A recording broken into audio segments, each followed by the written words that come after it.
Well, that's pretty close. I'll go ahead and go with that load there. It's just a touch fast, so I might want to back down off of that a little bit actually. But we'll see here after a couple of firings where we end up.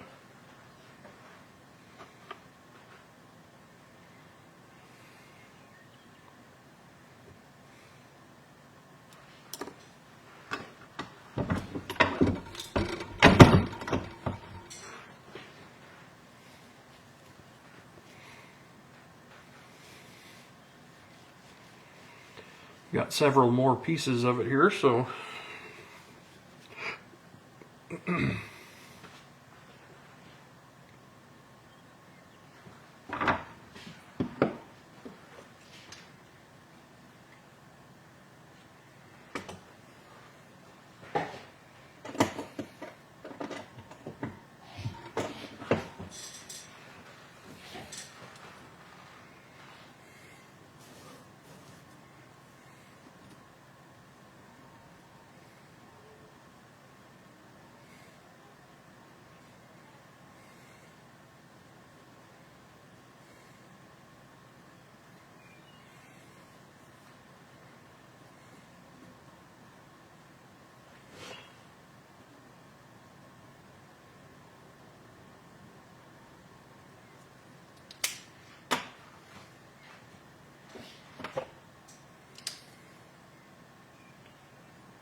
well, that's one firing so far.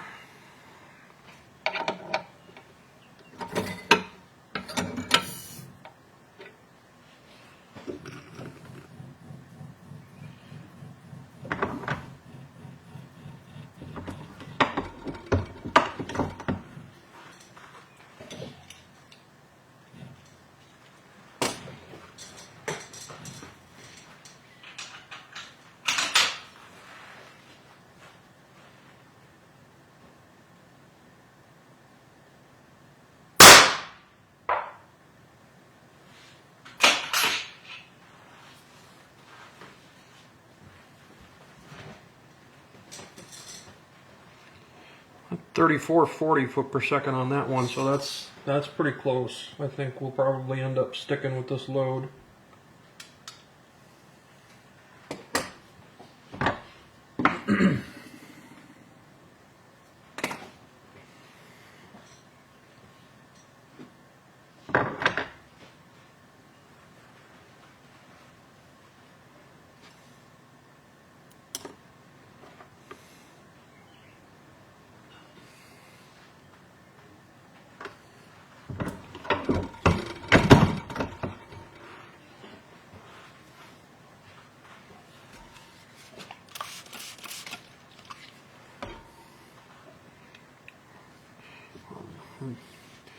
Isopropyl alcohol stinks, but got to get the lube off of these cases.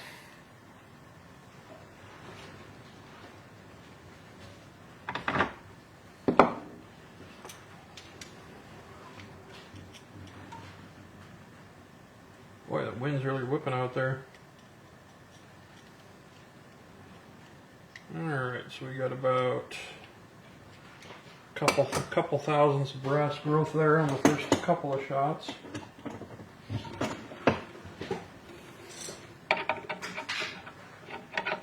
And the wind's blowing my stuff all over the place.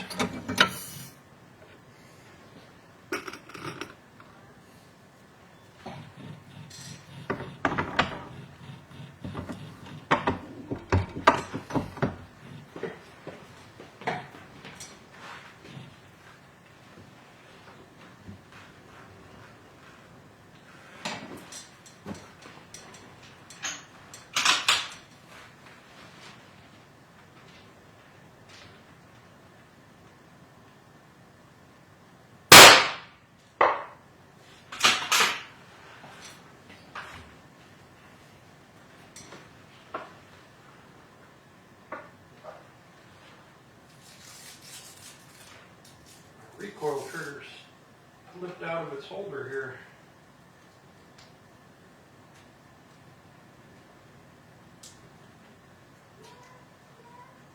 I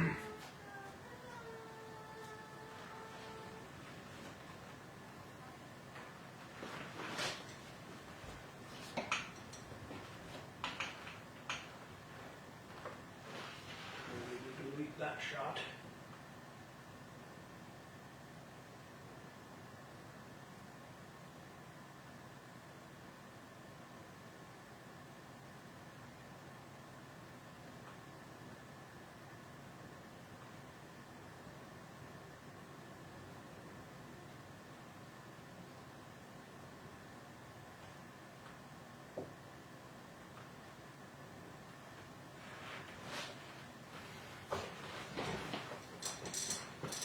Okay, 3 shots in.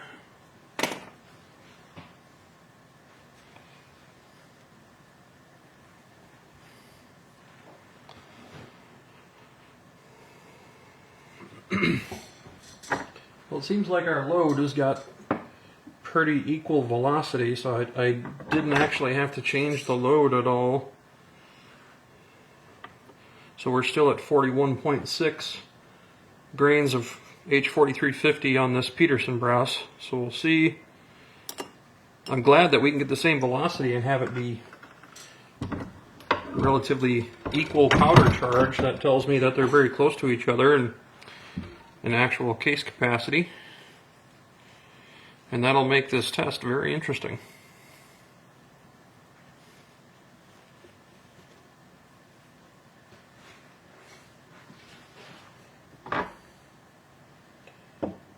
And it's nice this time too, since so far every shot's being recorded on the chronograph.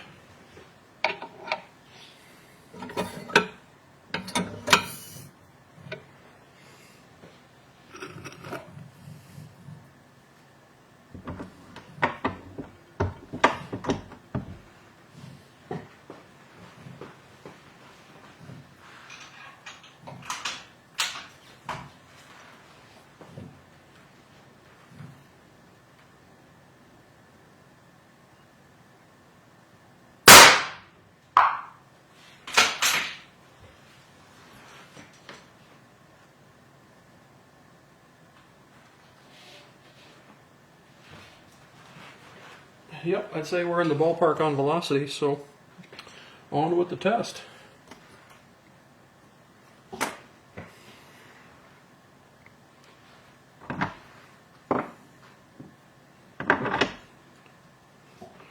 That's unexpected and very cool that we can use the same load that I was using on the other brass, on this Peterson brass. So that's a pretty direct head-to-head comparison then, because everything is very close to the same.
Yeah, it's reporting almost exactly the same kinds of numbers we saw with the other. So, okay, firing number 5, and we're well on our way.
Firing number 6.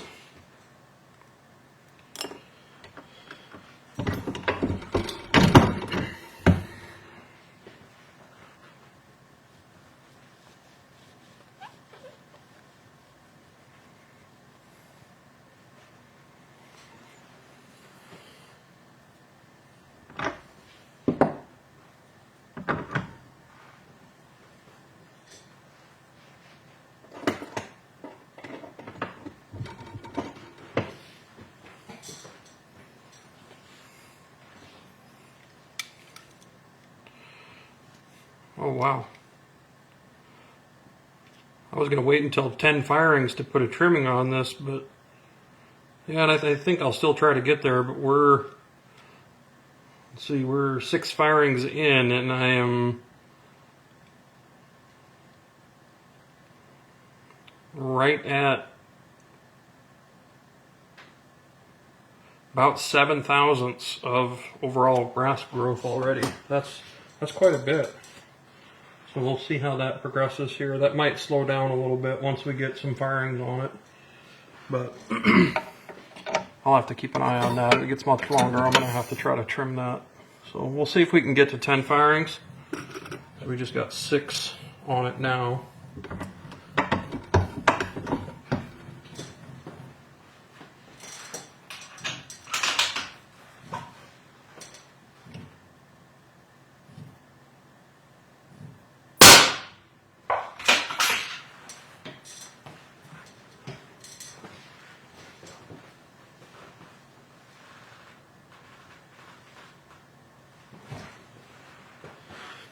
I think I am going to have to back that charge weight down some too, because we're pretty consistently pulling some higher velocity numbers. So I'm going to pull 1/10 of a grain out.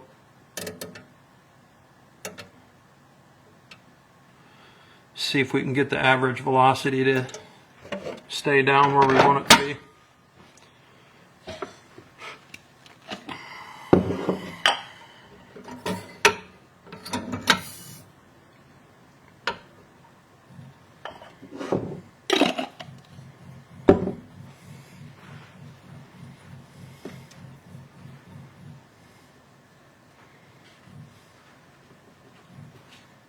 because we're about 20 foot per second fast right now.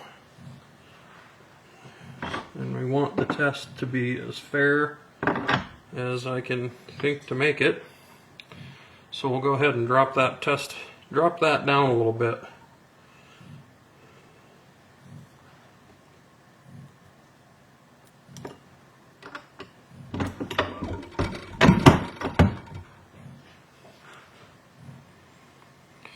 So we were at 41.6 grains and now we're at 41.5. And the velocity on those last 3 shots was about 3460. So I want to really see that down around that average that we had before. Now I did have, with the Alpha OCD, I did have several shots that were 3460. So it's not like we're too far out of whack here, but I want to make sure things stay relatively level.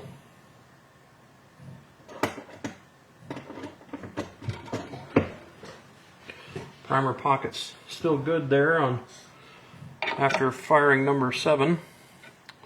Oh, I need to rejuice my tripler.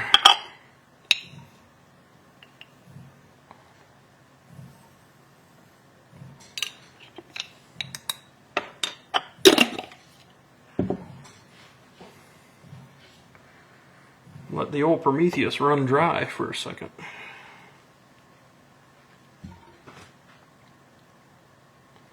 There we go.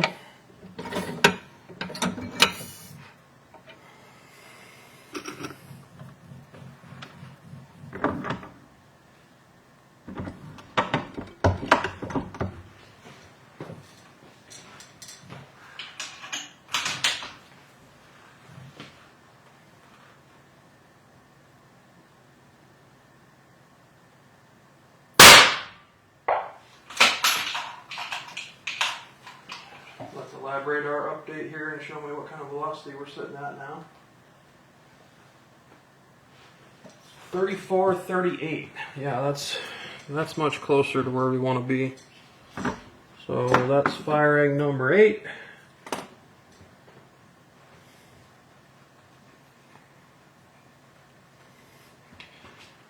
So the old Peterson brass must be just a little bit thicker than the Alpha OCD that I was testing. The first couple of shots were kind of right on the mark, but as we progress through it here, it seems like just a touch faster at that. So shaving off 1/10 of a grain seems to have fixed us up, got us back in the ballpark.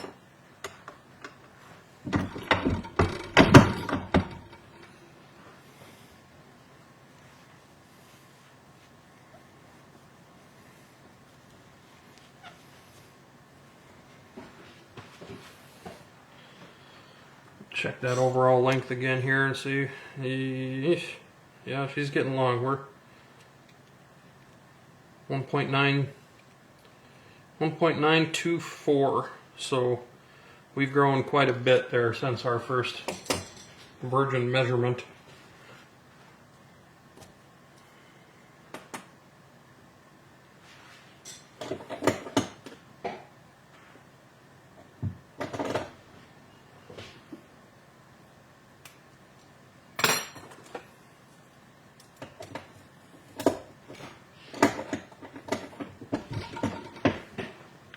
Primer pocket still feels pretty good though, so we'll get a trimming and get a uniform on that primer pocket here. I am going to see if I can't, just 2 more firings and I'll have 10 firings on it, so we'll see if we can get there.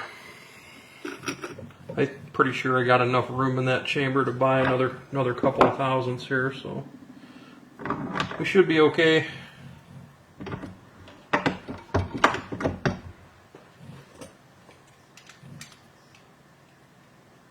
Bullet seating depth still looks good. We're right on the money there.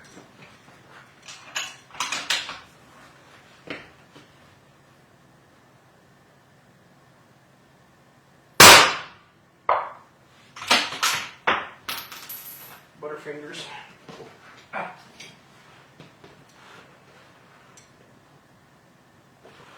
34.48. So velocity creeping up on us there a little bit.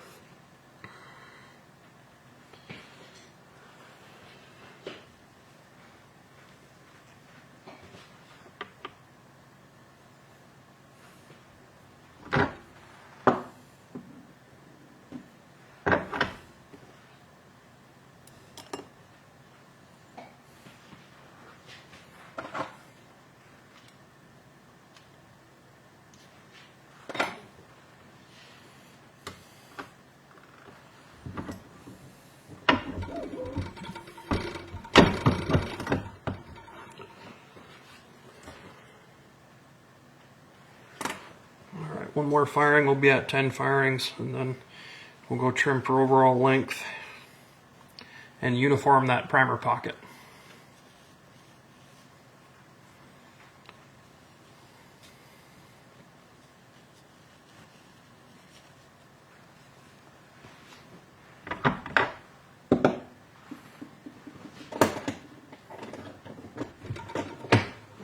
Primer pocket still feels good.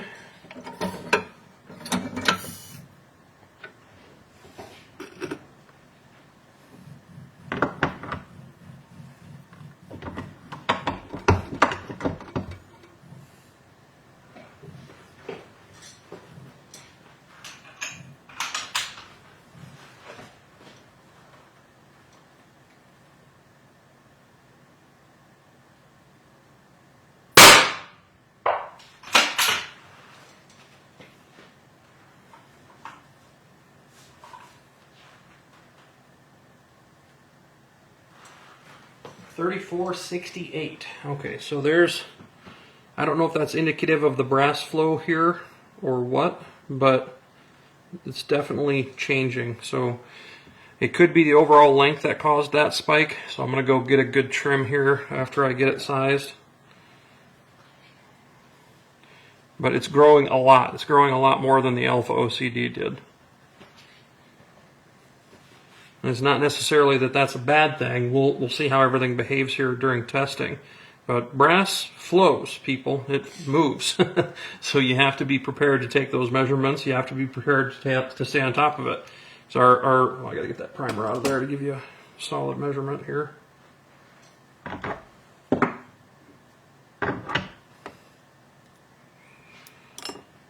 Every time you full length size it, you're squeezing that case down, and that brass needs to move somewhere, so it's going to flow right out the top, and you can measure that from firing to firing in your overall length. So when the brass is moving down at the web of the case, that's the bad thing. And that's why it's kind of important to test your lots of brass here. Make sure we're still zeroed up, and we are. And so yeah, we are in 10 firings. These cases grew 10.5 thousandths. So that's quite a lot more than we saw with the Alpha OCD. That's about twice the flow after 10 firings. So I'm going to go trim this case up here. You can see we're still looking good though. I don't detect any split necks or anything like that. We are getting a fair amount of buildup in the primer pocket, but I'm going to go clean that up and trim this thing back right now.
Okie dokie. Looks like we got about a 95% cleanup on that primer pocket. Just a little bit of it there that didn't take off. So there was some non-uniformity down in there, but that's pretty standard.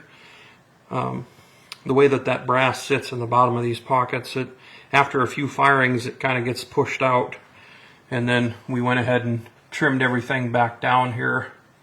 So we should be back down to an overall length of about 1.9. Yeah, we're at 1.917 now. So that, oh yeah, it's reversed in Instagram. I hate how they have that. But 1.917 is where we're back down to. So I use a drawed trimmer and it indexes off the shoulder. So my initial measurement from Virgin was 1.915. So we did experience a little bit of growth in the body, and that's pretty common over across the first few firings, and we do have 10 firings on it now. So we'll see how we can keep going here. I'll keep on top of this measurement, and we'll probably have to trim every 10 to 15 firings or so. So primer pocket still feels good.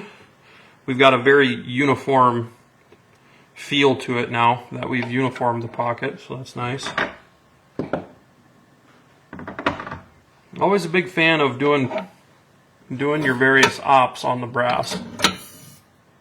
In combination with the CPS, if you've got nice uniform pockets, you can really get some accurate primer placement. And primer placement uniformity directly translates to load uniformity. So that's a big deal.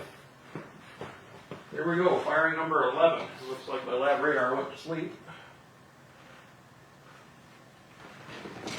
Wake it back up. Yeah, I did have a little bit of, my bolt closure was a little bit tough there. So I think we are experiencing some growth.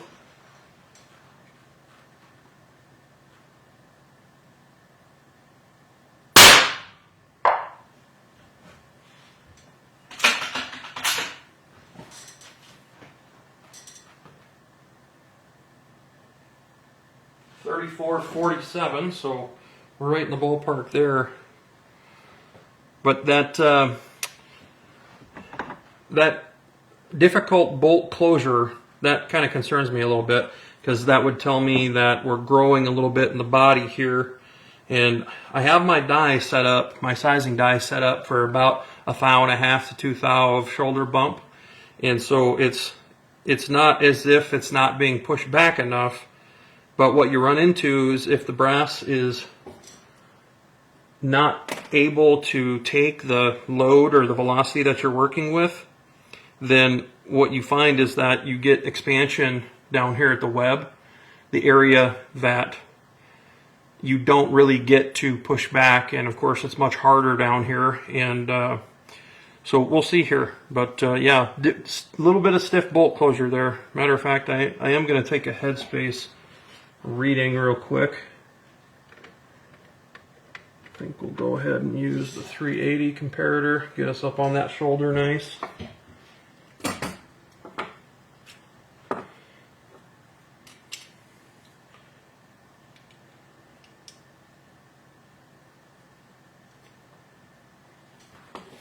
And I am gonna have to use the universal decapper here and knock out this primer real quick.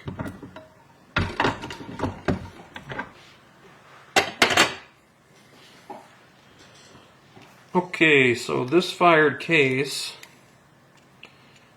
1.5335. So yeah, this case is definitely growing a bit here. It's kind of starting to get stressed and not really be able to be workable. So we'll continue on here and see what we can do. Now I will be able to measure my setback here as well. So after I run it through the full length sizing die, I'll see whether or not I'm getting appropriate setback, because there are some different lot to lot considerations to be made for how you set up your sizing die.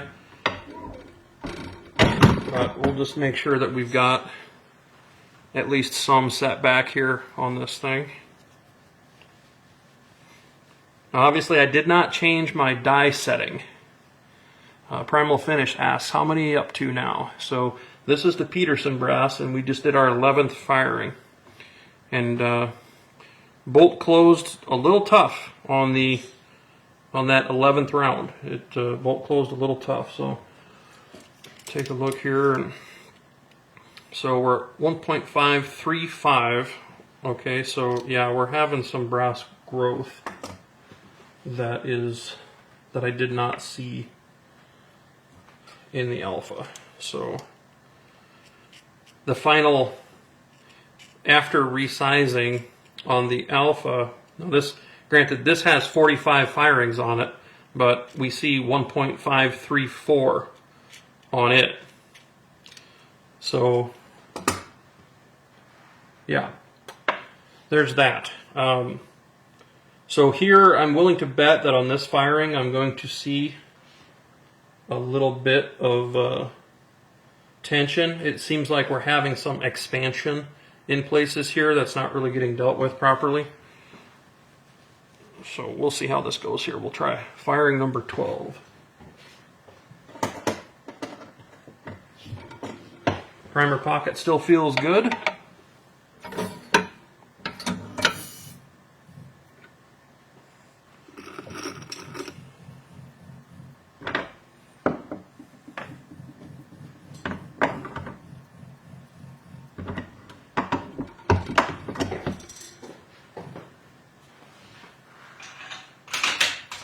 Okay, that closed quite tight.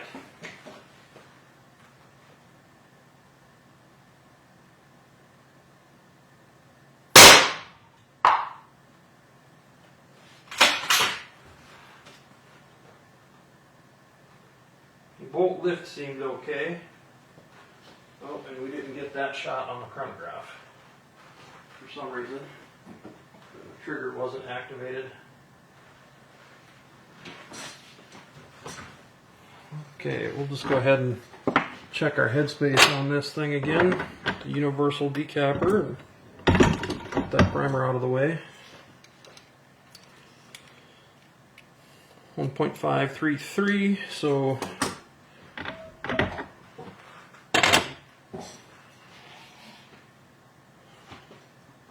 what that tells me is that our brass is starting to have a little bit of trouble springing back.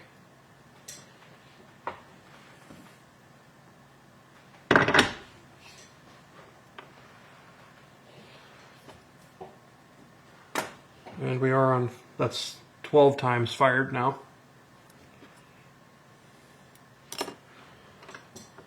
It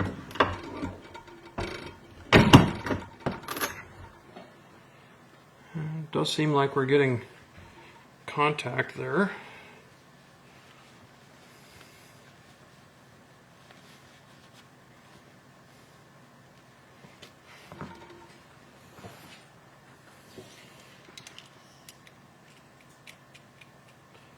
.535.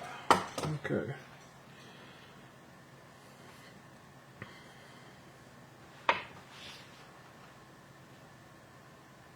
So I am going to go ahead and make an adjustment to my sizing die just to see if we can overcome this.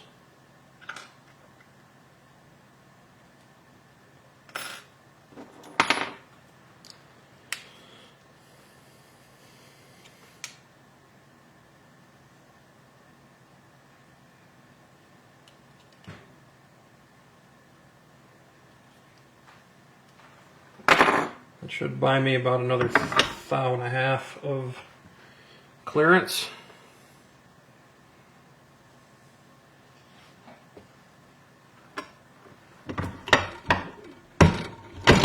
Yep, I definitely felt the cam over on there. That was pretty hard contact on the shoulder. So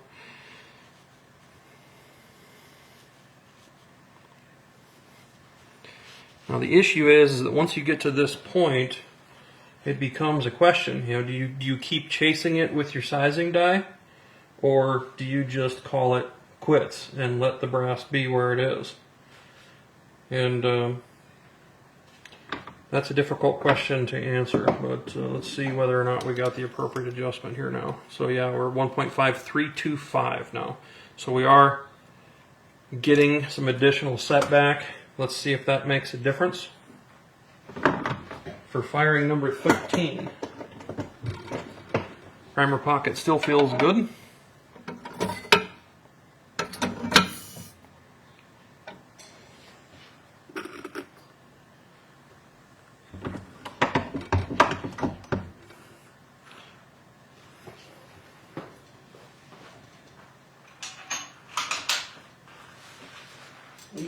close there as expected.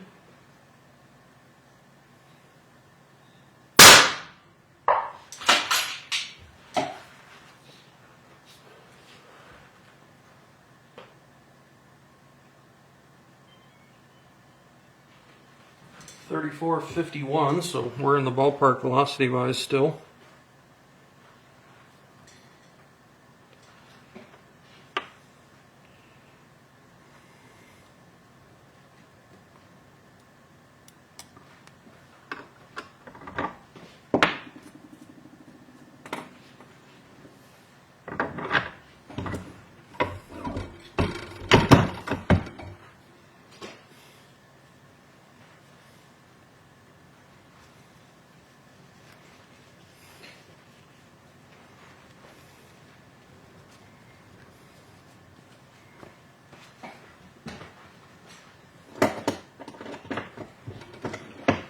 Okay, I did, primer pocket's starting to feel a little loose there. And we got an overthrow on the Prometheus. Oh, my powder hopper's running a little dry up there. Better top her off so we can get some consistent throws.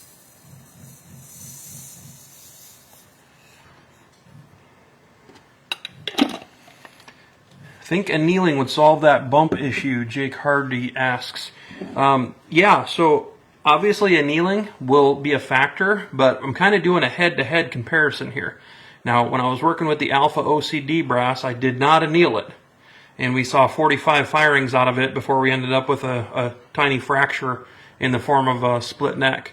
So I'm doing the exact same process as keeping all the variables the same as I can possibly keep them. And so we are seeing more growth with the Peterson. We are seeing that things are moving around a little bit more on us. And it's something that would obviously be able to be kept on top of if you were performing proper batch-to-batch reloading practices. So here, just loading a cartridge and then manually doing everything and going and shooting it again, we're not annealing it for these purposes. Reloading All Day asked, was that with Alpha's new optimized case head tech? Yes, it was. So they sent me a new batch of OCD 22 Creedmoor. That case is right here. And we saw 45 firings on it, and on the 45th firing we got a split neck. And if I was annealing, that wouldn't have happened. And just like this, it's very possible that annealing might help with some of this brass drift, but this is head-to-head. So we're doing the same things on each of these, and I'm making sure to record it here so that we can keep everything on an even keel. Okay, so let's see, we're on firing 14. I think I missed a shot on the chronograph here, so yeah, we're 13 on the chrono. We got firing 14 that we just performed. If I have this correctly in my head.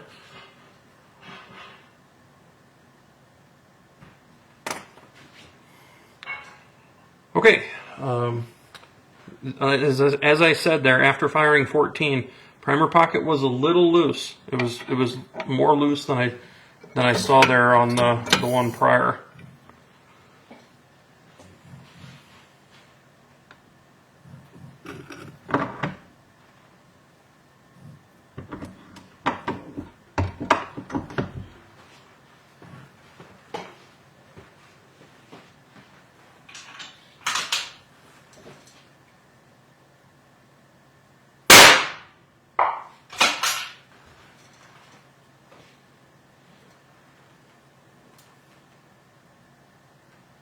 Wait for the velocity to kick back here. 34.68. Yeah, I was kind of wondering about that. I felt a little bit more recoil there and a little bit sharper everything, and so sure enough, velocity was higher. We've got a little bit of an ejector ring here on the base, so we'll just keep plugging along here. And so it's just a theory, right? Obviously, with the Alpha, I didn't have to change anything. I mean, we just went right along and everything was super smooth and easy to deal with. Didn't really run into any problems. You know, here we've got things moving around a little bit more, and so from firing to firing, I'm having to keep on top of things a little bit harder. So here we are at firing 15. And I'm just going to do a before and after headspace measurement again, because I would assume that we've got some more growth here. So we'll get that primer knocked out with our universal decapper die. And we'll take a measurement, so 1.5335. So that's pretty much a representation of my chamber. That's as close to my chamber headspace as I can get. We'll get a resize on it here.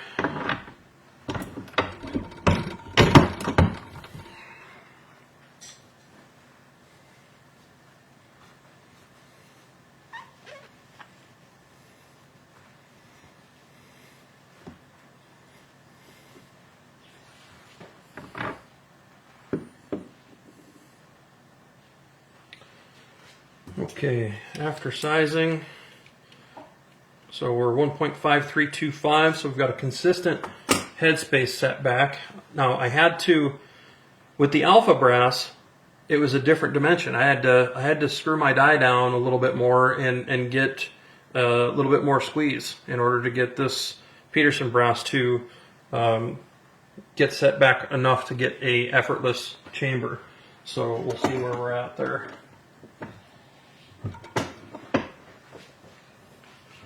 Okay, primer pocket was a little bit loose. Felt a little bit better than the previous firing though, so we could be having a little bit of flow in the base too, in the case head. Having it could be tightening back up. That's always a possibility.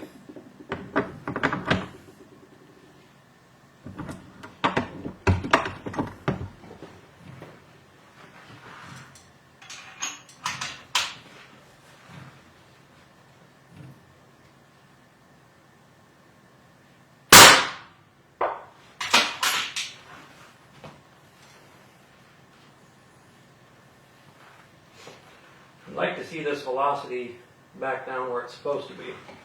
34.56, that's a little bit better.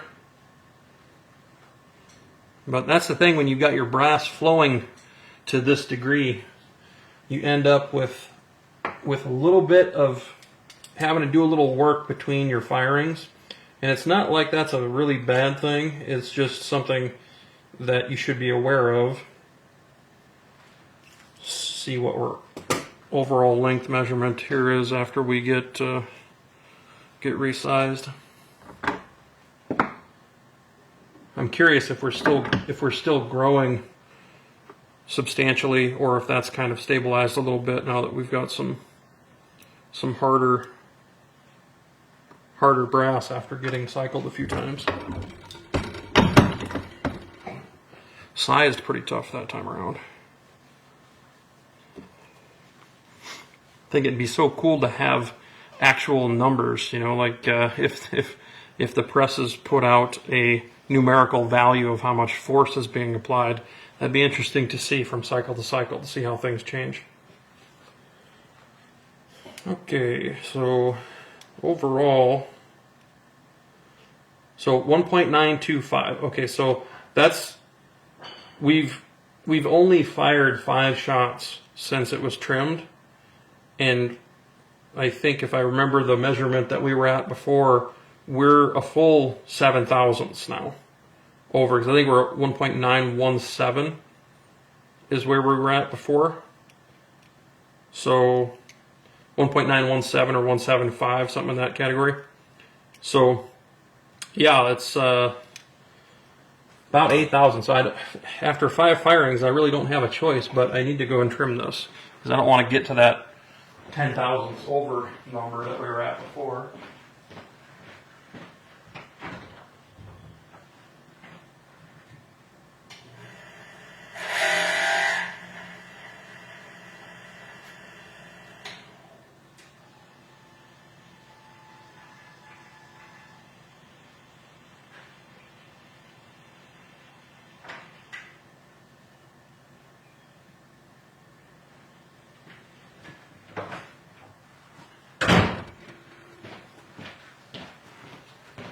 Okay, so I trimmed it and I did uniform the pocket as well. So let's see where we end up here. 1.9165. So that's within a half a thousandth of our measurement that we hit at 10 firings. So we'll see how things progress from here. Okay, primer pocket felt a lot better that time. So I think there's some real possibility that we might be tightening up a little bit, getting a little harder. That's something that I've seen before fairly frequently. Just because your pockets get loose, it doesn't necessarily mean they're going to stay that way. So it's important to test through that.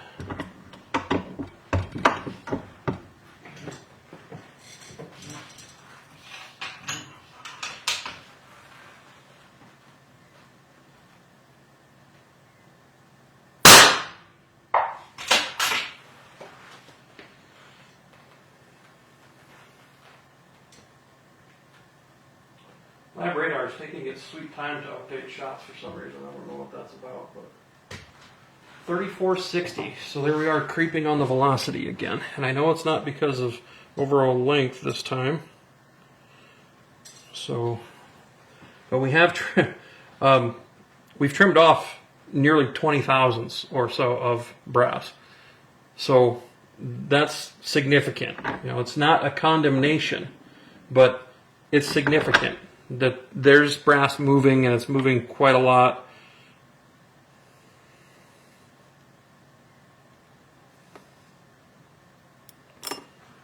So that was firing 16 that we just executed.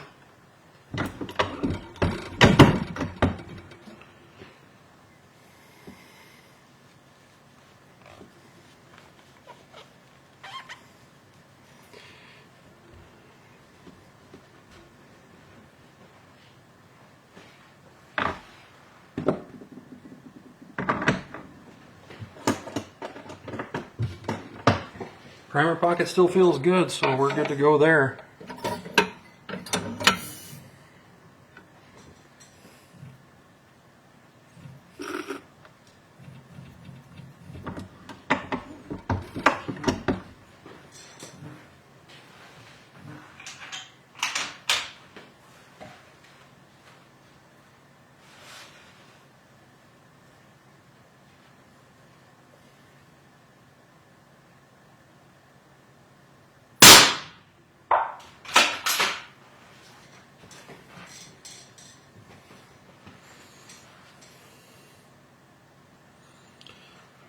Our case head is surely taking a bit of a beating here. I don't know if you guys can actually see that in this terrible quality, but we've got a couple of extractor wipe rings and extractor rings on there.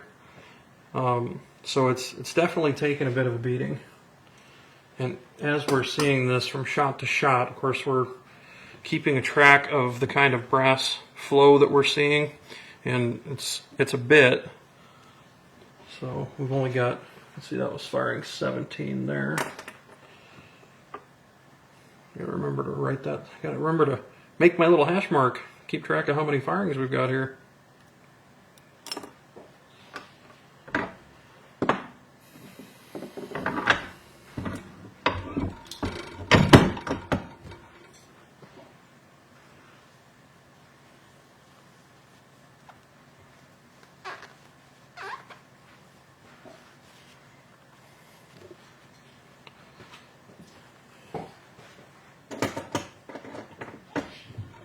Okay, that primer went in there fairly loose again. So that's interesting. It kind of tightened up, and obviously after it's cleaned, when I go and uniform it, I think it makes it better. I'm always a fan of uniforming and getting all that gunk out of there. Normally, you'd fire it, I'd anneal it, and then it would go in the tumbler and get cleaned, and most of that debris in the bottom of the primer pocket would get removed. And so there is a little bit of a variable here, but again, we are doing this the exact same way that we did it with the Alpha. So it's as even of a playing field as I can provide.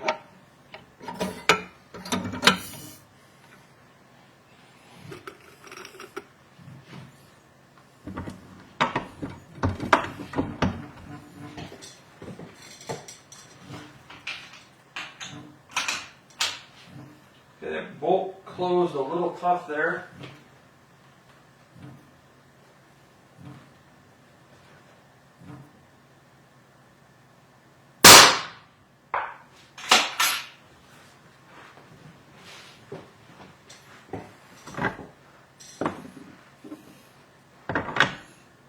I'm going to get the universal decapper here and just see, because actually we'll go ahead and full length size it, and then I'll take a headspace measurement again, because I think we're having some more growth here. I think I'd probably have to dial that die in again some more to get some firings out of it. And you run into that where I really don't like doing that, because you keep pushing your die further and further back. You keep pushing that shoulder further and further back, but the growth that you're actually combating is usually down here on the web, and that will lead to a case head separation. So I'm not a fan of that, and I probably will be unwilling to do that again if that's what ends up happening here. Because again, we went 47 firings at the original position with the alpha, had no problems. Didn't have to change anything. So we'll see what kind of measurement we get after I pass through the full length die one more time.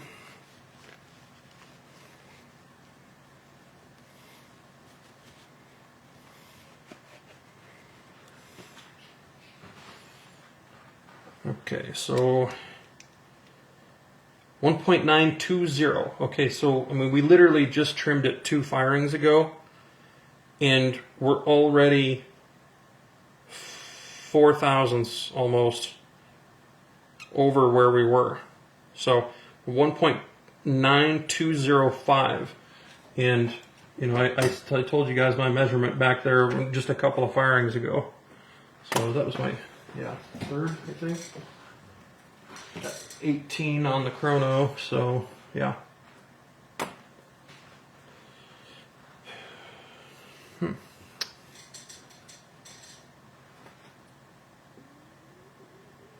So 18 on the chrono, that'd be our 19th shot, I believe. Yeah. Okay, well, let's get a headspace measurement here, because I'd like to see where we're at now.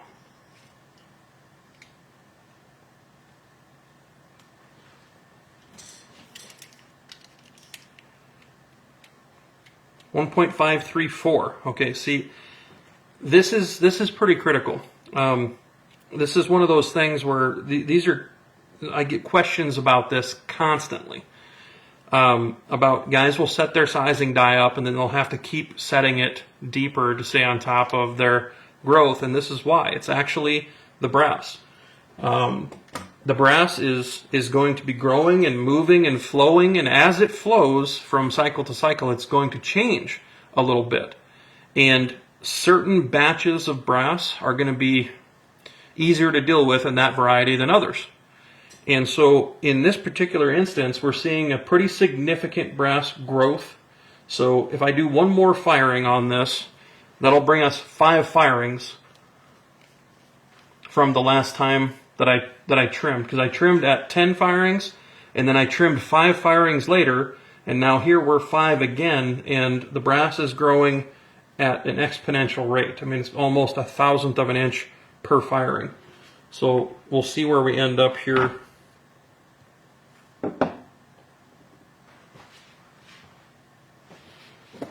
After this next firing. Primer pocket still feels good, so it's not unable to hold a primer or anything.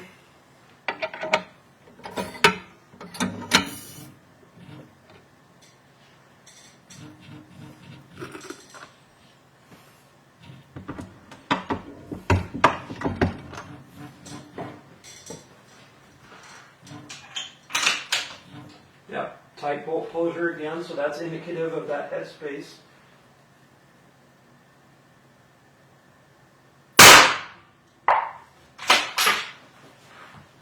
.34 on that previous shot, so it's not an issue of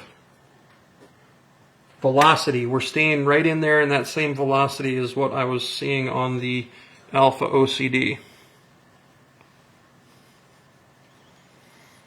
And I hope you guys can keep an open mind here too. I mean, I'm really only trying to find out one thing, and that's just how this particular batch of brass is behaving. And so we can kind of get an idea here about what that looks like as you fire one piece of brass over and over and over again. So we'll go through the full length, and then we'll take some measurements again and see just kind of how things are behaving. Because obviously this piece of brass is a much more of a moving target than the last piece that we worked with. Things are growing at a much higher rate. So even after coming through the die again, I'm getting a little bit of a disparity here, 1.534, almost 3.5. So we're almost in that same place. We'll take another overall length measurement.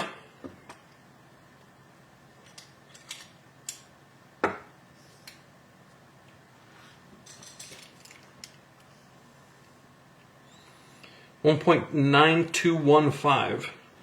So yeah, about 1/1000th of an inch per firing. And with, just to put it in perspective, with the Alpha OCD, we were seeing about 1/2 of a thousandth or less per firing. I think I went 15 firings before trimming it, and it was only I think 4 thousandths or 4.5 thousandths long at that point.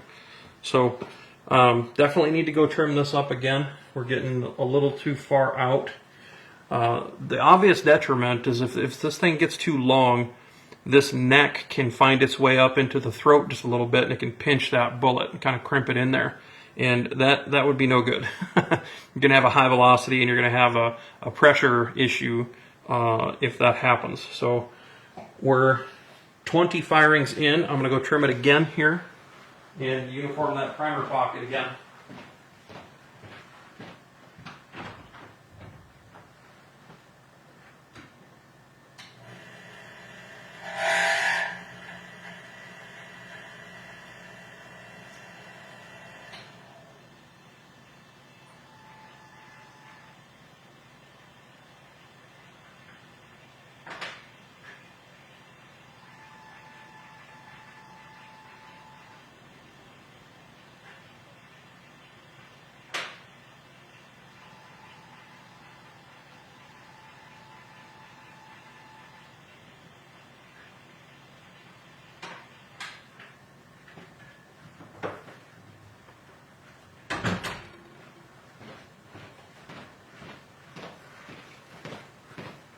Each time I uniform the pocket, I get a slightly different result. Here we've got fairly good cleanup again, but it seems like it's always just a slightly different way that it's getting cleaned up. So there's obviously some brass movement in the case head here as well. And as you may be able to see, we're getting pretty shined up and pretty tortured on the actual base of the case here. So keep a close eye on this stuff, but we'll check our overall length here now that we're trimmed back. So we're right at 1.9165, which that's right on the money. And we'll continue shooting. Okay, primer pocket felt good there.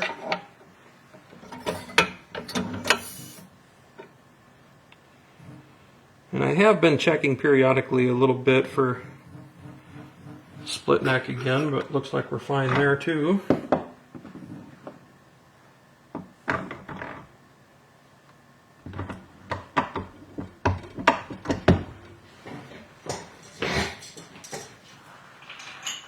We'll wake up our lab radar.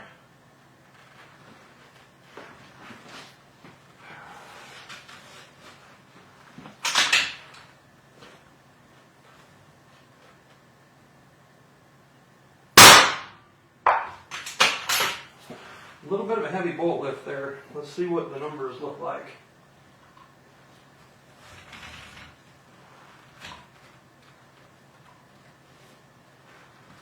.3447. So velocity is right on, but I did see a bit of a heavy bolt lift, so let's just take a headspace measurement again, and we'll do an overall length while we're at it too. So I'll pop the primer out so we get a true reading.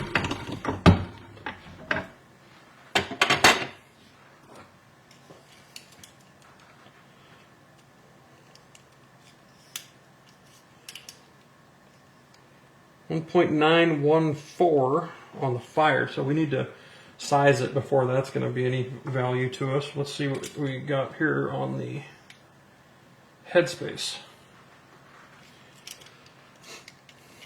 1.533, so no real reason why we should be tight. That sizing die should be, and again, I'm kind of unwilling to push that sizing die back more, because we already went 0.002 deeper. And I don't want to run into a situation where I end up with a case head separation. That's not very good on your equipment, so I'd like to avoid that if possible. Because inevitably you keep pushing things back, and that's what will happen. You'll gain a couple more firings of functionality on your brass, but you're going to end up with a serious problem with case head separation. That's can result in some nasty damage to your rig. So let's not do that.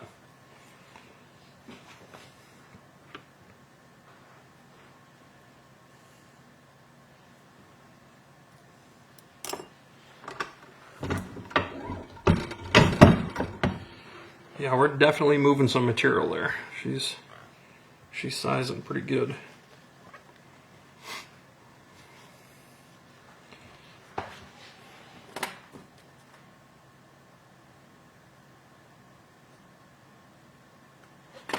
So 21 firings there.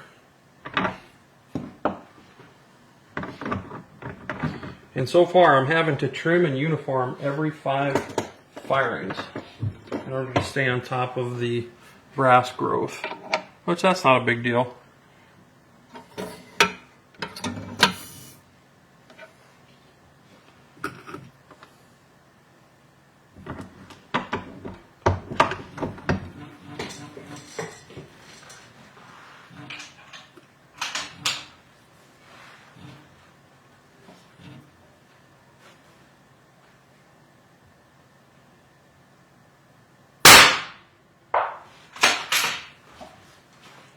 Okay, everything went right. Everything felt good that cycle. Maybe we're coming into some newfound stability here. Just took 22 firings to get there. We'll see.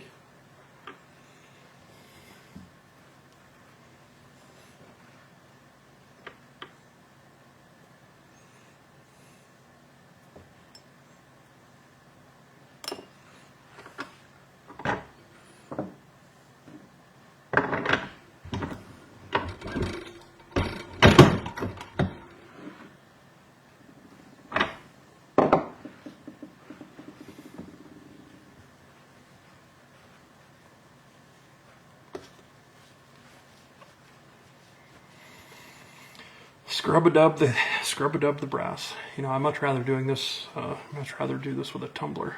This manual thing kind of stinks, but I can't wait for it to finish tumbling in order for me to complete my testing in a reasonable time frame.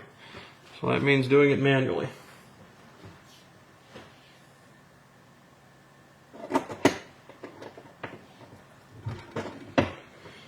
Primer pocket felt okay. A little bit loose on the front end. We're at, let's see, whoops, I need to zero out. There we go. We're at 1.919. So again, we're 2 firings in since we trimmed, and we've already grown almost 0.003. So 2.5 thousandths. So about 1,000th per firing. It seems to be how this brass is behaving. It's growing about 1,000th per firing. And so quite a lot of movement, a lot of flow in this brass. Which if you've got a large batch of it, if you're working with 100 pieces or something like that, a guy can stay on top of that pretty easy. But trying to work with individual pieces becomes a problem. And I'm kind of seeing that downrange too. There's a little bit of scatter there.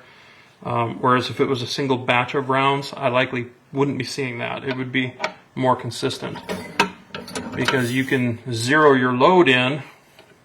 When you load up that batch of brass, you can kind of dial in on it. But again, that is a benefit if things aren't moving around to that degree. Well, then you can kind of count on your load staying the same from firing to firing.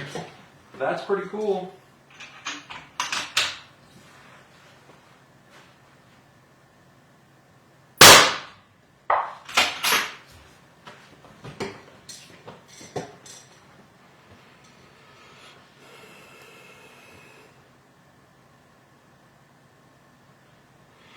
Huh.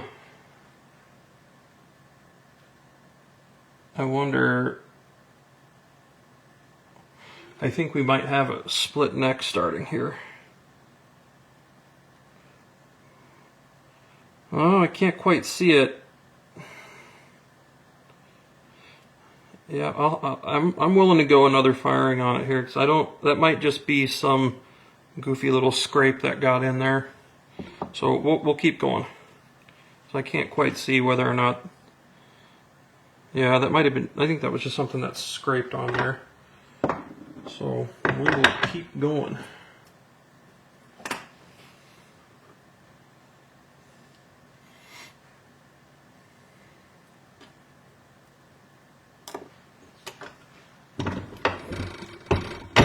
See, what are we at? We're at 23 firings in so far, I think. So the old Peterson brass is, it's holding up to cycles. Flows a bit more than I'd like to see, but I can't say that it flows in an uncommon fashion either. It's very good brass. Bad brass is way worse than that. I mean, you'll see 2-3 thousandths of growth per firing. Yeah, so here we are. We're 3 firings in since we last trimmed, and we're at 1.920 already. So, I mean, that's quite a lot. I mean, that's like I say, that whole growing 1,000 per firing, that's quite a bit. So that last shot was 3456. Yeah, 3,456 foot per second. So we're relatively in the ballpark. It seems like we're a little fast, but it's not what I would consider to be really that much faster. So, and I did have to back off, despite the fact that my first couple of firings, the numbers were dead on, but then as the testing progressed, I had to back off another 1/10 of a grain in order to get the velocity back down where I wanted it. Whereas it seemed like the Alpha OCD, that stuff was keeping the same relative velocity through the entire test. But when we get to the end, we'll take a look at all of the shots and let the lab radar tell us what the average is and what our ES and everything is. That'll be interesting to see.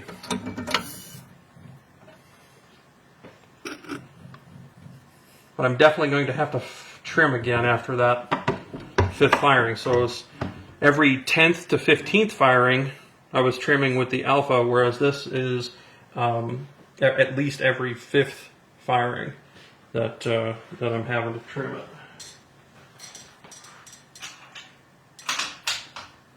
And yeah, bolt close is a little difficult there, so that brass is growing.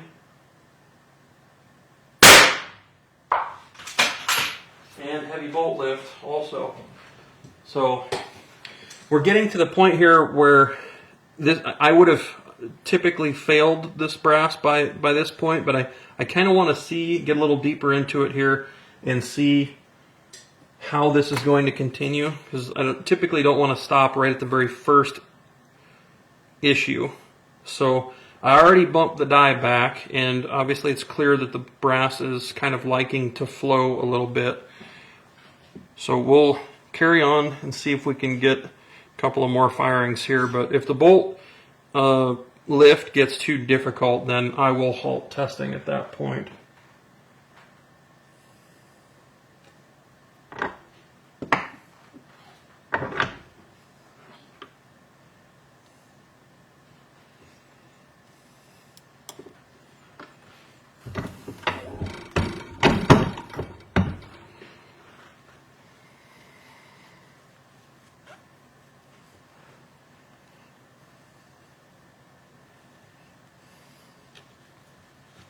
Jake Hardy asks, does the barrel have more rounds down it now than when testing alpha?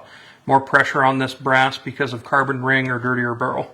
Yeah, it's always a possibility when performing these kinds of tests. So the only way that I would know whether that's true or not is to grab this other piece of alpha here and start going through it again and see if it has a similar thing. But realistically, with the round count that I've got on this barrel and the round count since last cleaned, we've only got 45 firings on the alpha, and then here we are with let's see, 20. This will be our 25th firing on the Peterson here. So I mean it's quite a few rounds. You start getting 75 rounds into something, it's noteworthy. But is it enough to start creating a problem in the scope of what we're dealing with here? Keep in mind that this piece of brass has been behaving similarly throughout the entirety of the test, even from the first few firings it wasn't doing it, obviously, and then as we got into it, it was doing it a bit more. So this is just a sample size of one. And so it's like we can get an idea, but we can't make any sweeping proclamations. It's very difficult. So in order to really fill in the picture here, this is something that would have to be done a statistically significant amount of times and not just once. But I felt it important to have both of them streamed live while I was doing it. Yeah, the primer pocket is definitely getting loose as well. So it's a much different feel now when seating that thing. So while it is possible, I could basically prove that for you. As soon as I get done with this, I can grab another round, jump back up to the same exact charge weight that we were before with the alpha, and I can see what a couple of firings looks like on it, and that would not be that difficult to test. Well, that would tell us for sure whether or not we're having velocity drift or a bore condition problem or something of that nature. You're certainly not going to have a carbon ring be a problem within 70 rounds. It's not something that you see, especially not with 4350.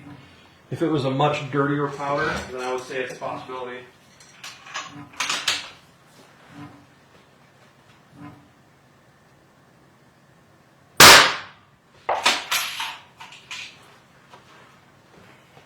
Yeah, that one felt okay.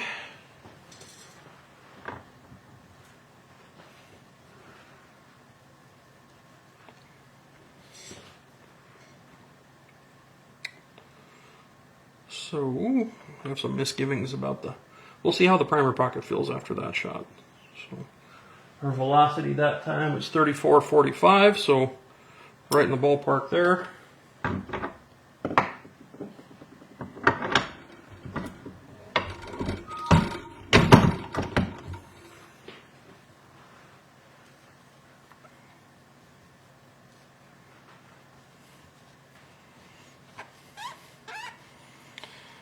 Yeah, they are. 22 Creeds are certainly hot rods. But yeah, they can require cleaning, but it just kind of depends on your idea about that thing too. You can run a dirty barrel, you just got to download for it. So it depends on where you're creating your node, I guess.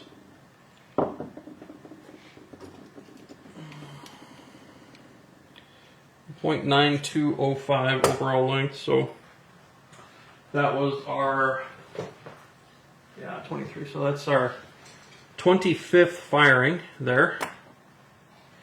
And so I am going to go trim it in uniform again. Like I say, about every 5 firings here we're having to do that.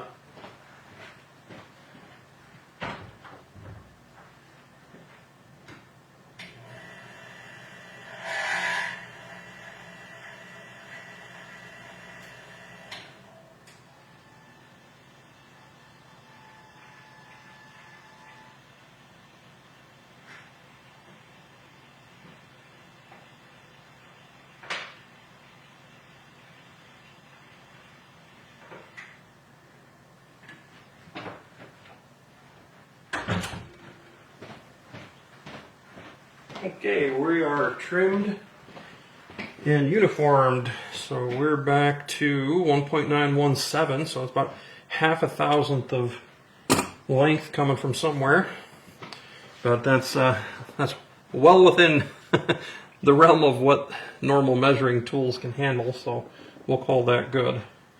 And then now that the pocket's uniformed again and all cleaned up, I'm assuming that it'll probably grab a little bit better. We'll see about that. Yep, sure enough. It's obviously we've got a little bit more depth there to work with every time we uniform it, so the pocket is a little bit better.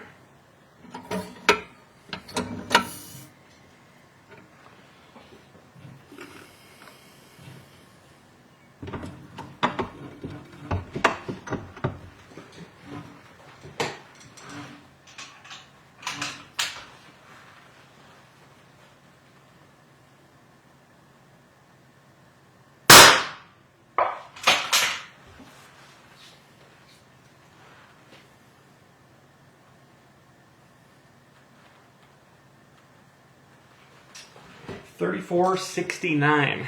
That's a little warm, and of course we've got the proof of it right here on the base of the case too. So I think I'm going to reach in here and see if I can feel anything. So I'm a little bit concerned at this point of what our web is like.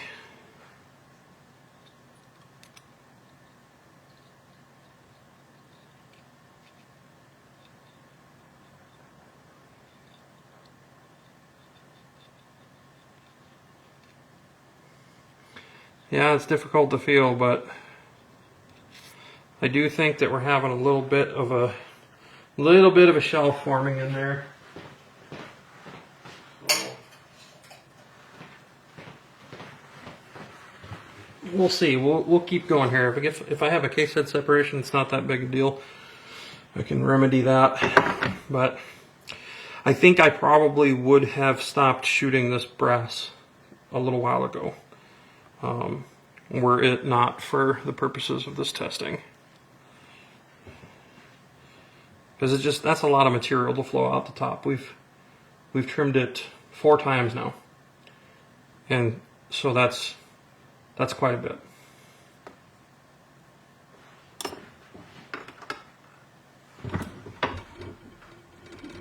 Wow. Oh boy.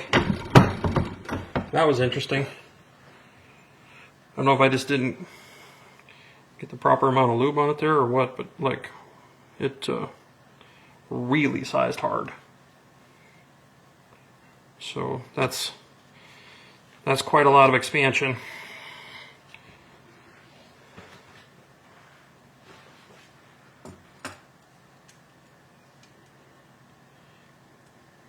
Yeah.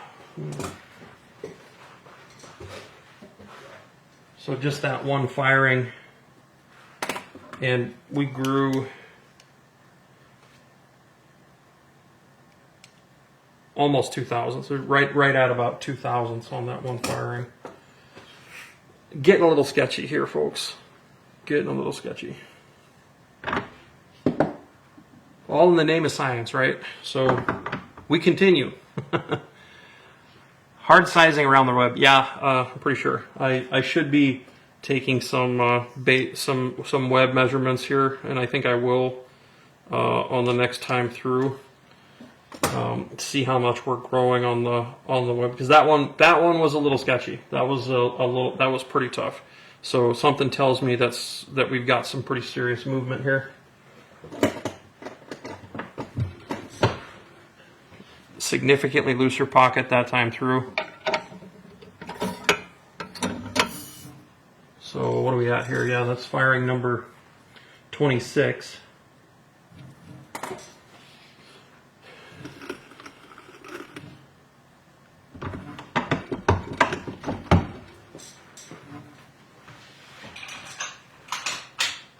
Okay, significantly difficult bolt closure there.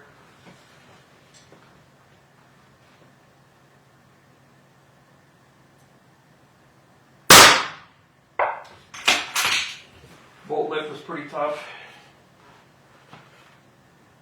Let's see what we have velocity-wise. 34.37. So it's well within where we're supposed to be. It was right on the money as far as the velocity goes. So let's take a measurement this time on the web. see, about 471-ish, 470 and a half. Yeah. So yeah, we'll call it 471. It's pretty solid at 471 there. So let's see what we end up with.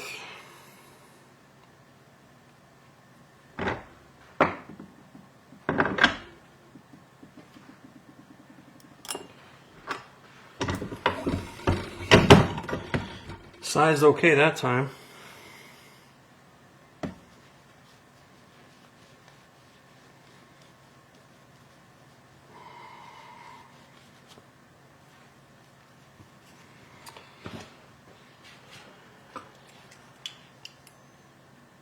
Okay, and we're knocked back to 469 with the sizer. So, a couple of thou.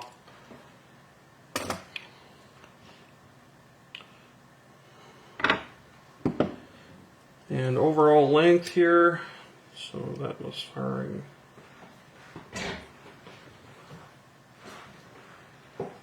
27.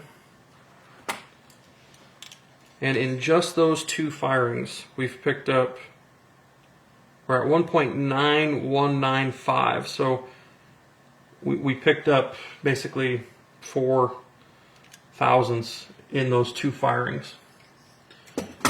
We're getting to the point where this brass is just exploding out the top. It's really growing a lot.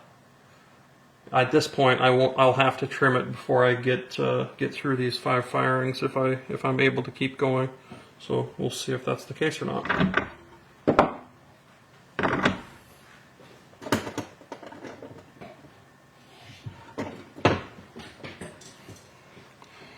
Still had a pretty good bite with the primer in the pocket there.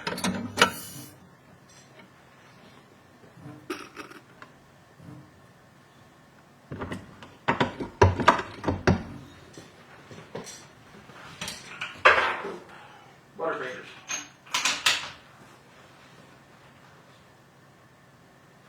Definitely felt that bolt closure again.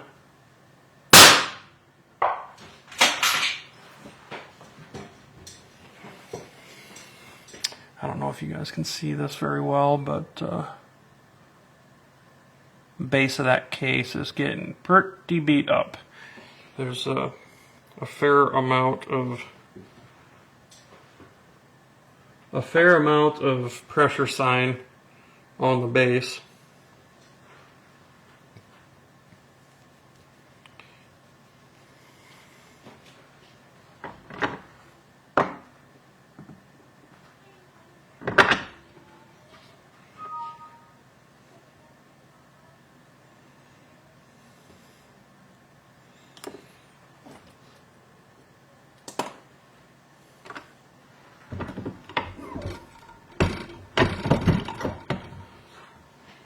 Yeah, pretty solid cam over there. So there's definitely a bunch of setback taking place.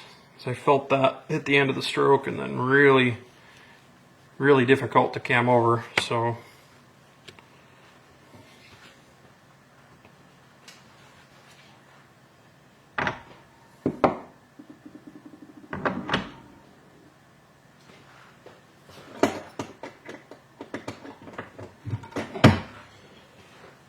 primer pocket's okay again. It's kind of like from firing to firing, it changes pretty drastically.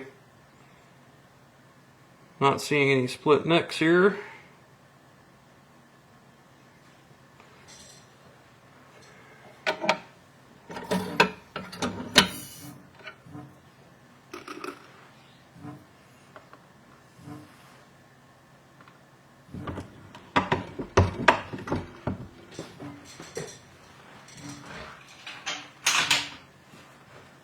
Pretty stiff bolt close each time there.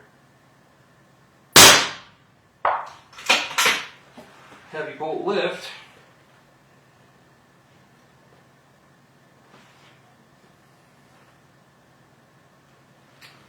$34.57. So she's like, I don't know, we picked up that speed and we're just kind of hanging right there.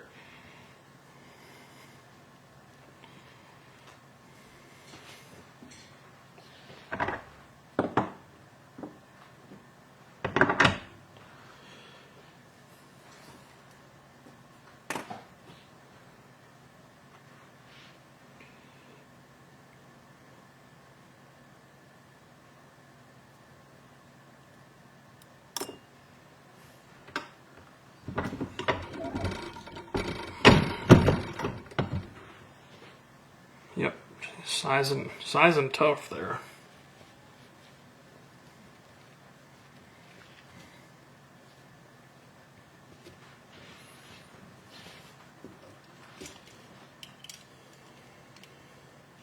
.921. So yeah, we're 5 firings and we're back over 1.9. I mean 4 firings actually. So this will be the 5th firing since. So every 5th firing, without question, needs to be trimmed.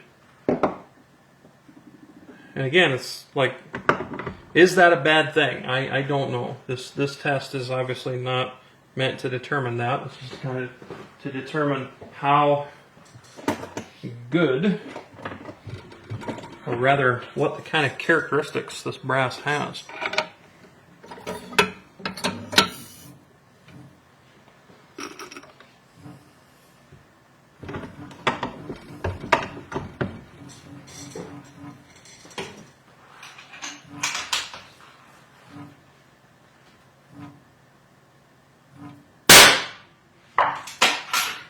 That was a really hard bolt lift there. I wouldn't be surprised if that's some. Yep, 3470. So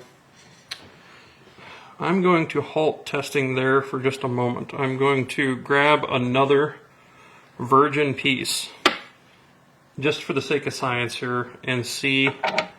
So this is an unfired Peterson 22 Creedmoor brass here. I just want to see if we've got any variances.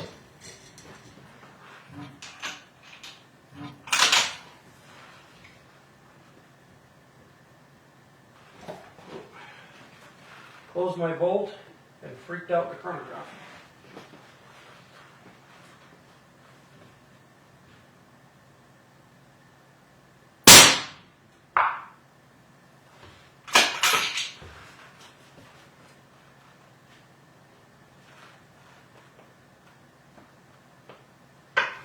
$34.55.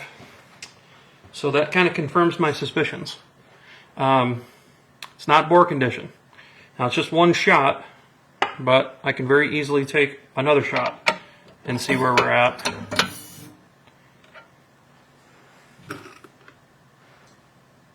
Again, this is another piece of virgin Peterson.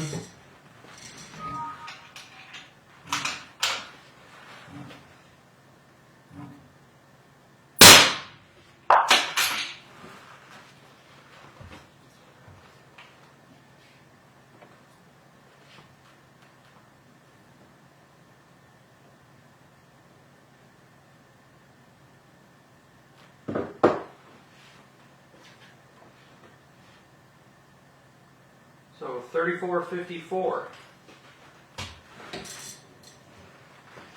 It's not, the velocity increases that we're seeing from shot to shot do not appear to be barrel condition related.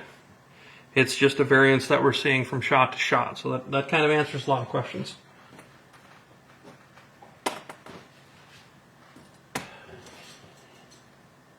Well, I'm hesitant to continue here, but I think in the name of science, we probably better. We're 25 shots in. See, I just picked up. Yeah, that's shot 30. Oh, excuse me.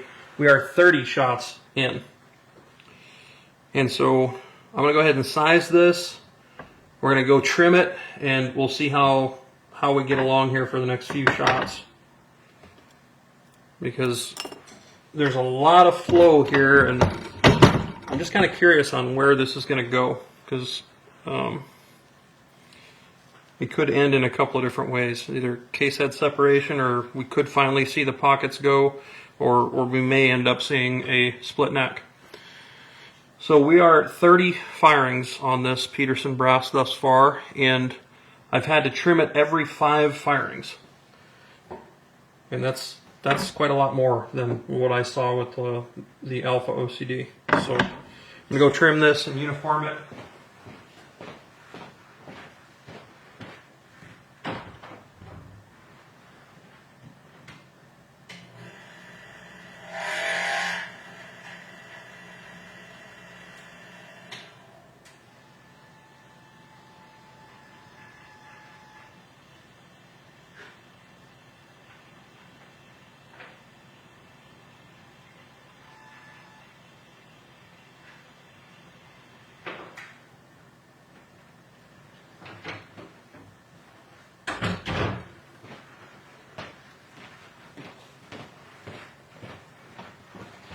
Okay, we are trimmed, and we are back to a, yeah, see, even the overall length. Now this is very indicative, okay? So remember how I was telling you how if the brass keeps growing like that, I mean, it's got to come from somewhere. And typically speaking, when you see that kind of brass growth and flow, eventually it's going to start coming from down here. Eventually you're going to have growth here. Now here's a very indicative and telling thing. This is one of the reasons that I enjoy using my Gerard trimmer. The Gerard trimmer, it indexes off of your shoulder. So it contacts on the shoulder and trims based on this relationship from the top of your case mouth to the shoulder. The overall length measurement that we're getting after trimming, yeah, we're 1.9175 is where we're at on that. When I started out, the overall length that we were seeing was 1.915. 155, I think, is where we were. So each time we progress forward here, and keep in mind, we've already set our full-length sizing die back another 2 thousandths to gain more firings, just to see how much further we could take it. There's some quintessential problems I have with that, right? I don't like having to change my sizing die to overcome brass flow. I really don't like that very much. And part of the reason why is because you run the risk of that case head separation. So here we are witnessing approximately 2 to 4 thousandths, depending how you look at it. Now, I've been able to overcome it all this time by pushing my sizing die back in a little deeper so that I could experience positive chambering in the rifle. But as you've seen, a few firings now, we've been right back in that same position where, depending on the firing, we're back to having a tight bolt closure again. So that we're getting into that place where doing the science, right? Yes, I want to see where it's going to go. I want to see what it's capable of, where it's going to lead us. But it's already telling me some things. And this kind of flow doesn't come without some sort of a penalty. So primer pocket is still solid. It's strange that it changes so much from one firing to the next. But here, right after first cleanup, we're all back to uniform depth and everything, and it's all squared off and pretty in there. And we're back to a uniform overall length, and it feels good. So this will be firing number 31 that we're about to execute right now. It looks like I need to top off my Prometheus again.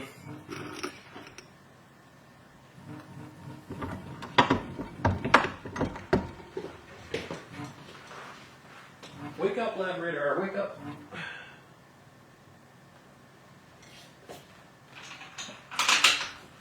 Yeah, tight bolt closure.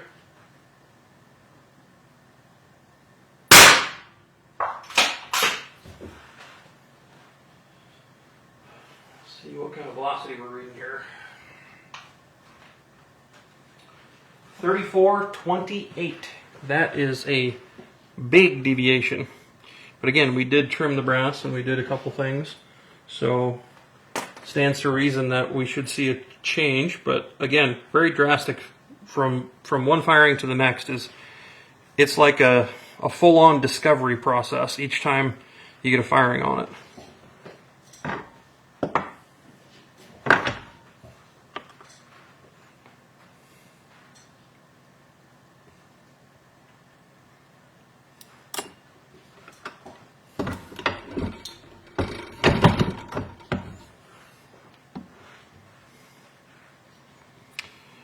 What fun science, huh, everyone?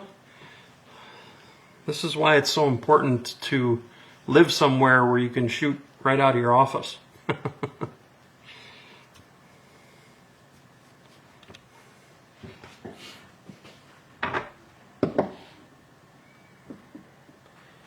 So we trimmed it and we were down to 1.175 and we're already 1.185. So thousandth of an inch of growth per firing. That's pretty significant when we start getting this many firings on the brass.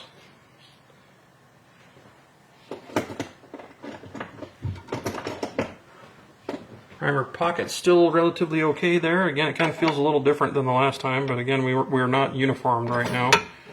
We uniformed a firing ago, but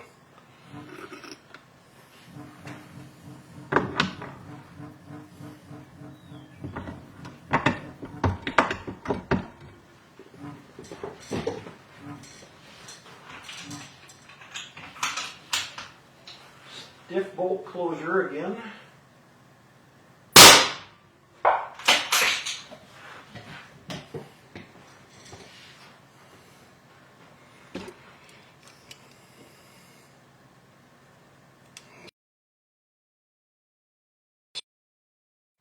Seems like Instagram's freaking out a little bit. My phone battery is probably on its way out, but we'll get what we done. We'll get what we can done here. I think I'm going to have to halt testing here pretty soon because we're running into some very strange and undesirable behavior. So that shot was 34.50.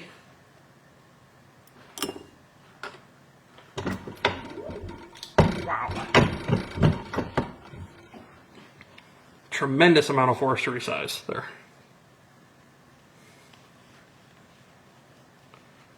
It's just very strange, this shot to shot variation.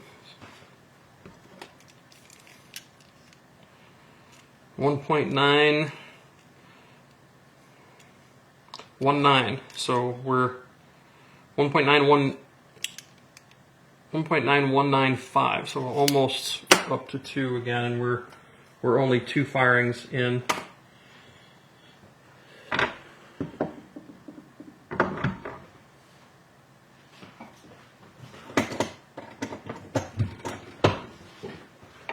Pockets seem to still be okay.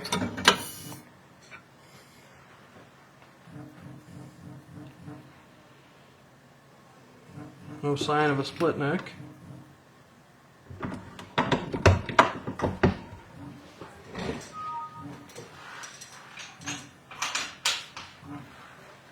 Tight bolt closure.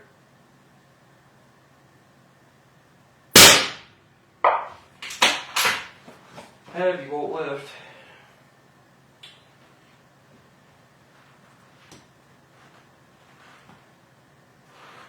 $34.45.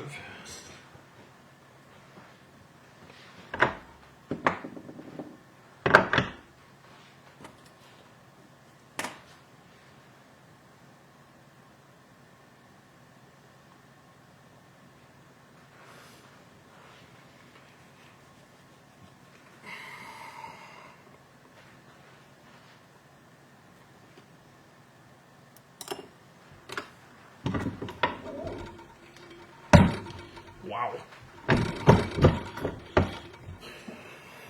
Yeah, we're borderline gonna have to call her here at some point. Like I said, I think I would have probably halted by now were it not for the sake of science. Well, 33 firings in.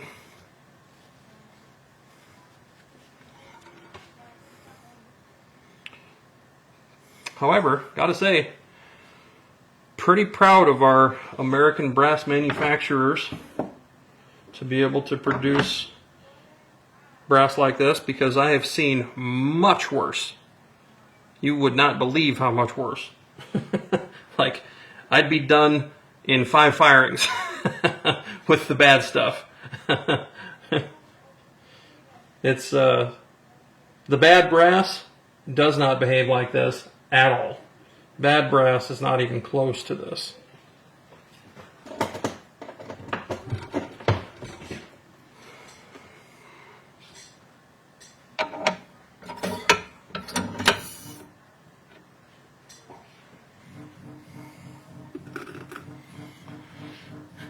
If you twist and resize that piece a few times, will the heavy bolt lift go away?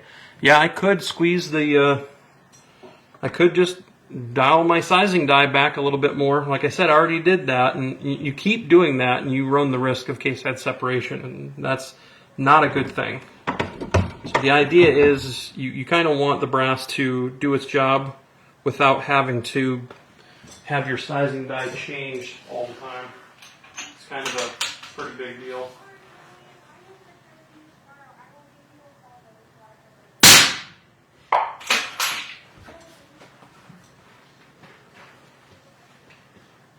Is that 34? I think that's 34.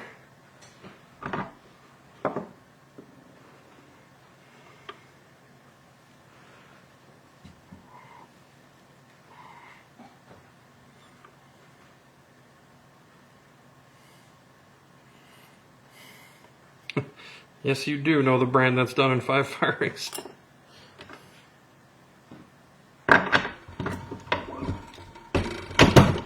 .3439 was the velocity on that shot.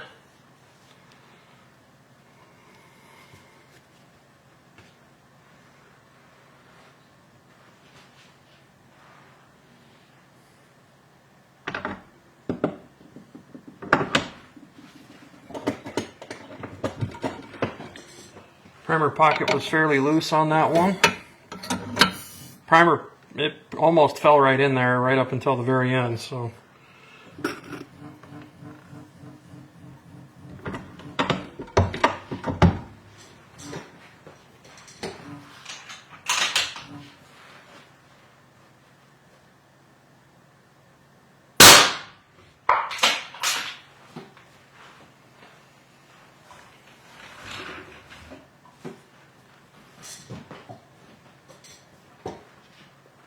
.3451. That was shot number 35.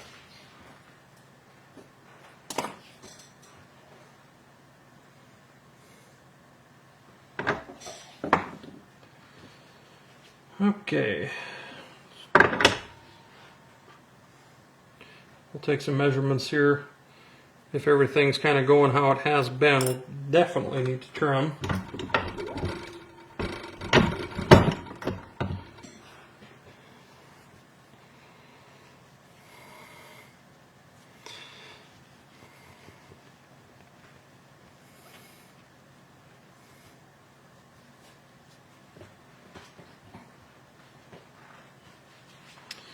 Alright, have a look at our overall length here. 1.922 is where we're at. So that about 1,000th or so per firing is still holding true. That's a lot of trimming, folks. It's a lot of trimming. I do want to take a headspace reading too, just to see.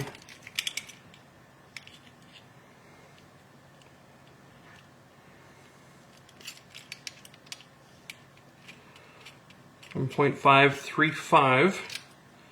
So yeah, it's indicative of that growth, but our overall length measurement after I trim it, that's going to be pretty telling.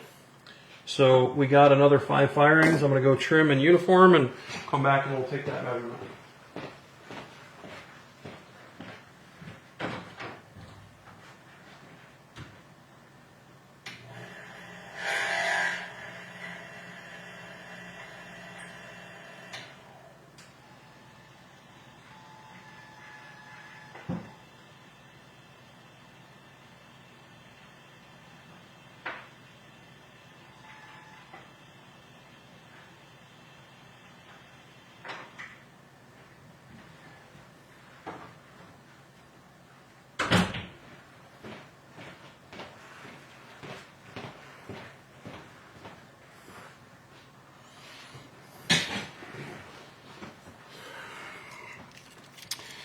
All right.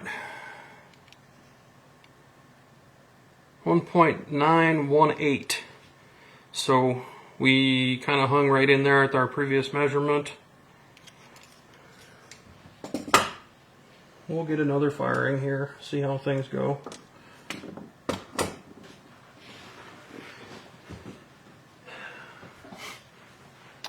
Not nearly as consistent as the Alpha OCD though. Yes, you are correct. Yeah, that Alpha OCD was crazy. Primer pocket staying tight, no annealing to 45 or so firings. Yeah, that clearly Alpha has figured something out there. The consistency that I was seeing with that brass from firing to firing, I have never seen that in my life. I've never seen brass behave that way. That consistent. Not in a fire-breathing overboard dragon like this. Brittle asks, how has the accuracy been with the Peterson? It's been not bad. I'd say I've got maybe just slightly worse. But again, I'm not really shooting for accuracy. I'm in a fairly compromised firing position there. And then my expectations of accuracy when it comes to hand loading this way with this process, it's just, I really don't have much in the way of expectations for it. So I wouldn't use that. I mean, I can't really even use the accuracy as a factor. Bottom line, at 300 yards, the Peterson is having no problem hitting a 1 MOA size target. So that is definitely good.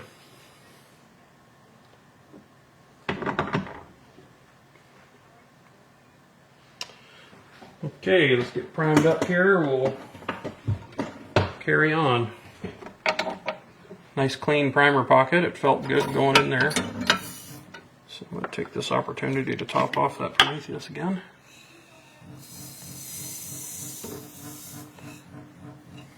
It looks like our trickler is still good, so away we go.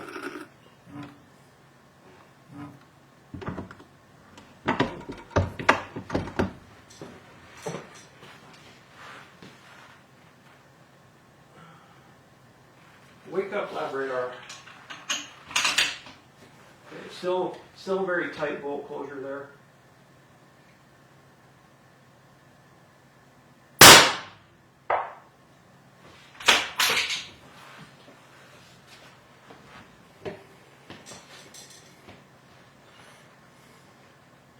You know, so one interesting thing that I'm seeing is there's a fairly, well, I'm going to wipe this Peterson off so we can see, make sure I'm showing everything. The alpha is here, and Peterson is here, and there seems to be quite a lot more smoke on the neck. Like, it's dirtier on the outside. And clearly there's a little bit of a hardness difference between them because they're behaving very differently. That's very obvious at this point. Despite the fact that there's a lot of similarities, there's definitely some differences.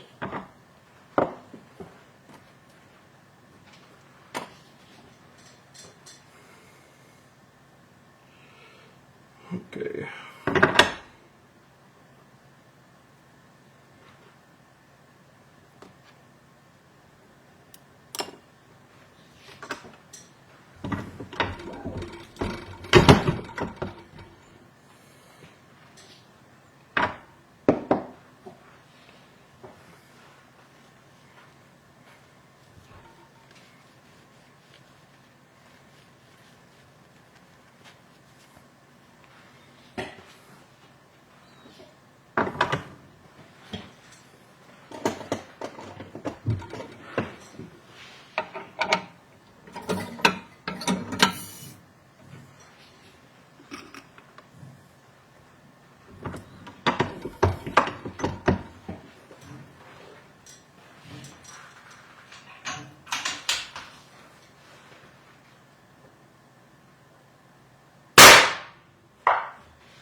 Wow, very hard bolt lift there.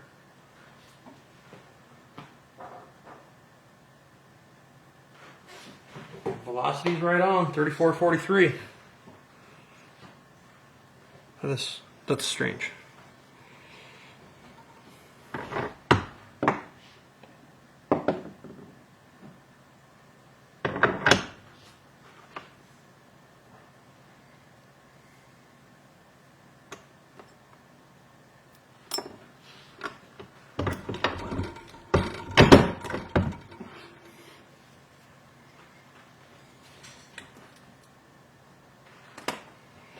That was firing 37.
3411.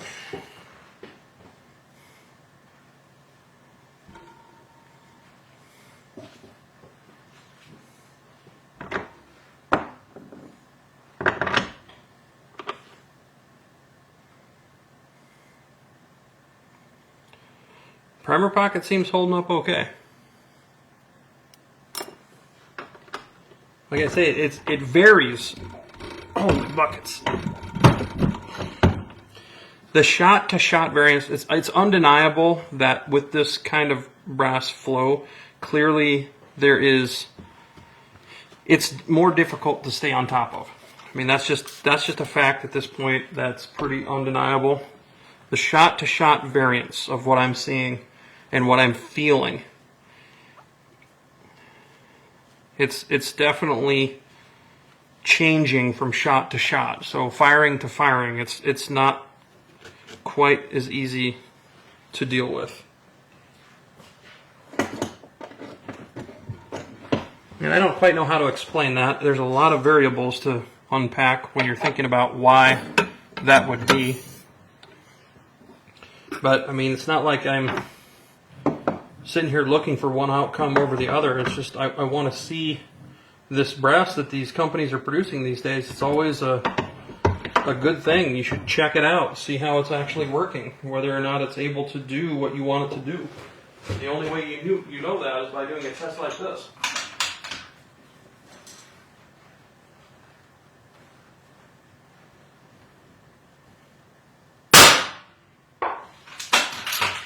Yeah, nasty heavy bolt lift.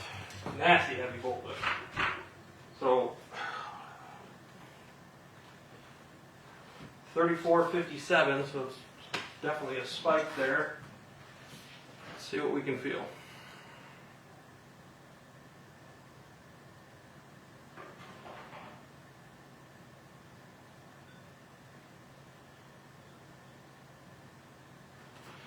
Yeah, I feel there's definitely some expansion there.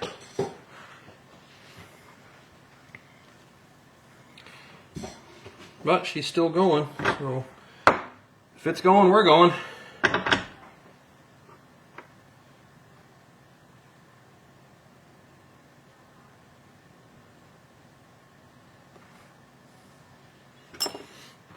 Bravo to our American brass manufacturers. Yeah, see, that one size just super easy. You know, like, what sense does that make? I mean, I'm putting the same amount of lube. I do everything the same way each time.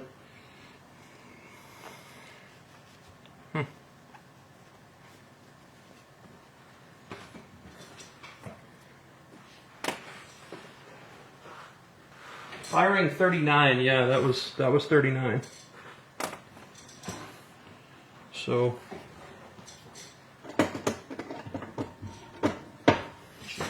that primer slid in there pretty easy.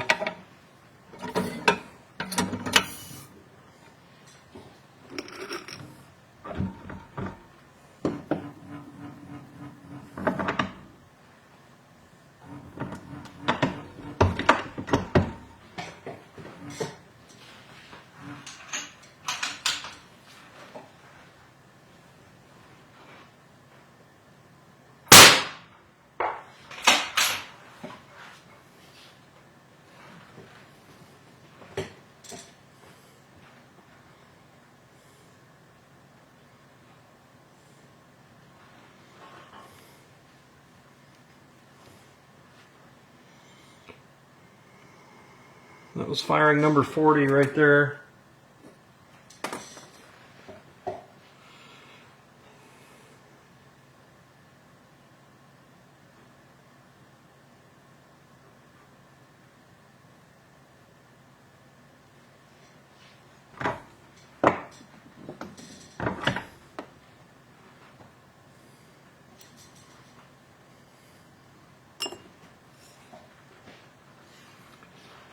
It'll be interesting to see tests like this seating with the bullet amp press. Yeah, I agree. I've got one of those on the way whenever they send it to me. But I agree. It will be interesting to see that.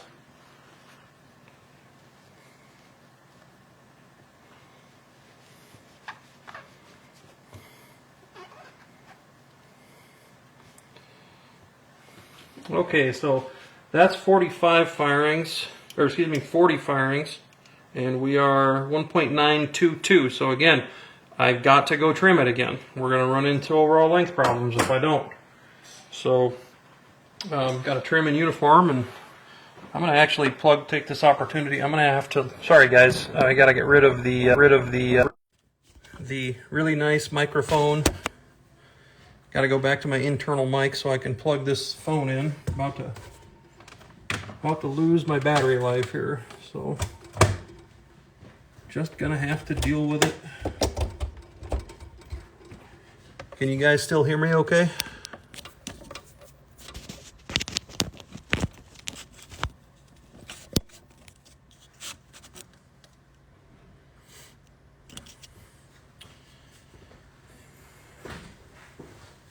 There, now we're plugged in, I won't lose you. So I'm gonna go trim this and I'll be back.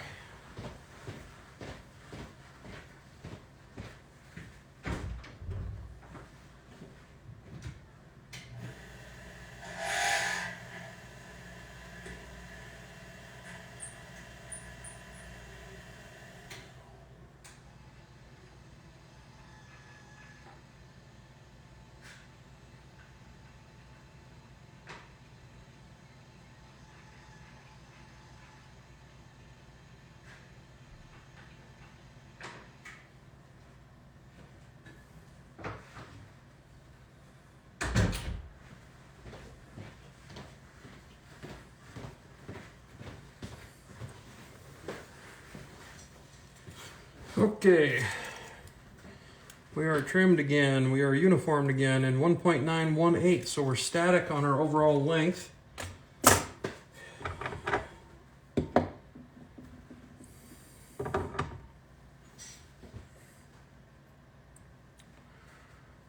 Okay,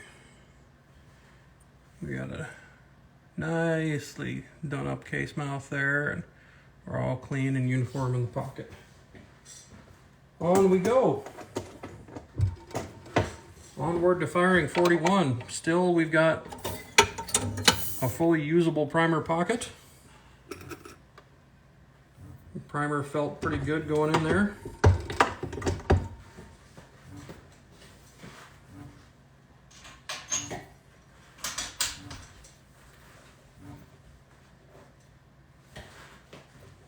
Wake up our lab radar again.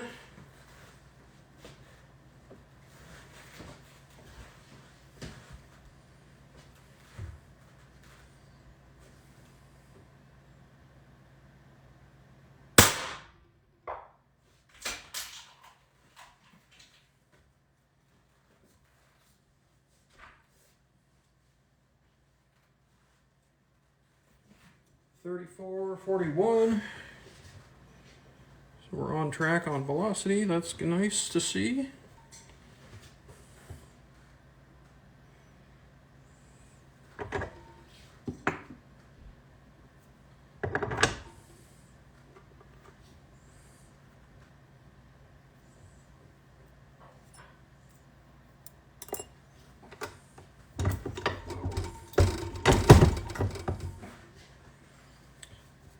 Nice easy resize that time.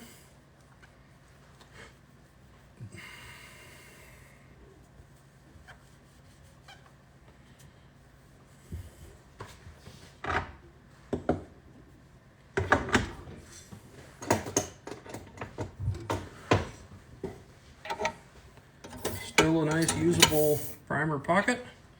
Primer felt good.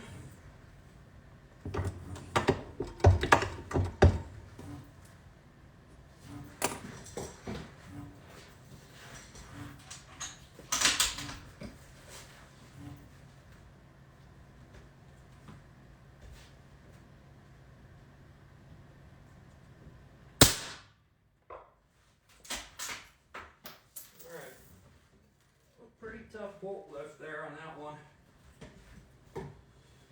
And then I butterfingered and dropped the case.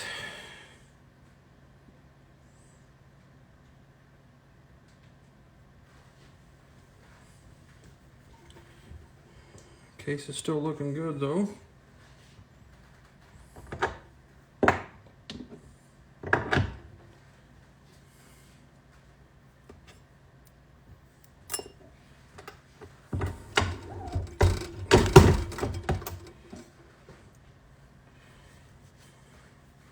I think it's uniform though, right? Because I'm pretty sure I dropped the alpha case as many times as I've dropped this case. I think we're even still.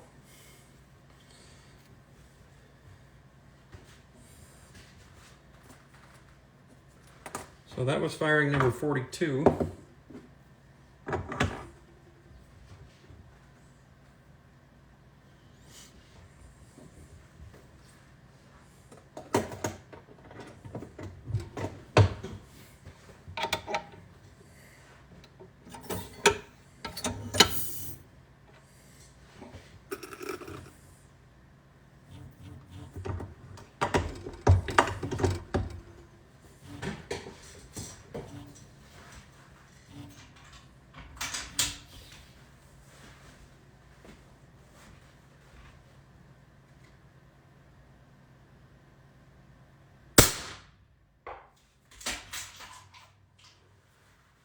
Heavy bolt lift is definitely kind of annoying.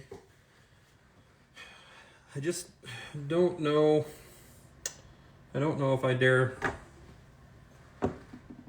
Yeah, I'm gonna go ahead and set this size dive back a little bit. I'd rather have this come to an end with a case head separation, because I've been fighting this heavy bolt closure for 20 firings. So we're just gonna go ahead and bump it back another couple of thousandths. See if we can.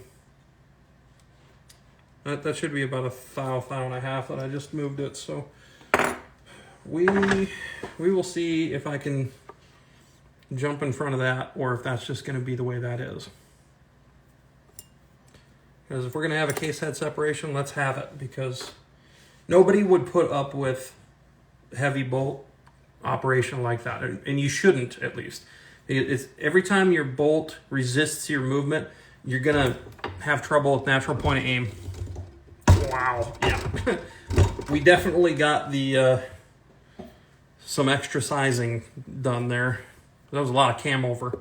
So I'm gonna actually take a headspace measurement here and see where we're at now, because that was significant cam over. That was pretty rough. So let's grab our handy dandy little headspace gauge here. Zero out, and 1.5325. So the measurement we ended up with, I mean, that's representative of about a thou bump from actual chamber size. So I wouldn't recommend this to someone, okay? But for the sake of science, we shall proceed. See where our overall length sits now with that new headspace bump. So we're at 1.921, and we are 3 firings in since the last time that we trimmed. So again, the brass growth has not stopped. It has been relatively consistent this entire time. And I mean, comes out the top, gets trimmed off, and here we are, continuing on. So it's very obvious to me at this point that there's a couple of very different schools of thought out there amongst our American brass manufacturing entities. Because here we are, 43 firings, I think. Yeah, 43 firings. This is number 44, and it's still going. Bolt closure was easy that time, quite predictably.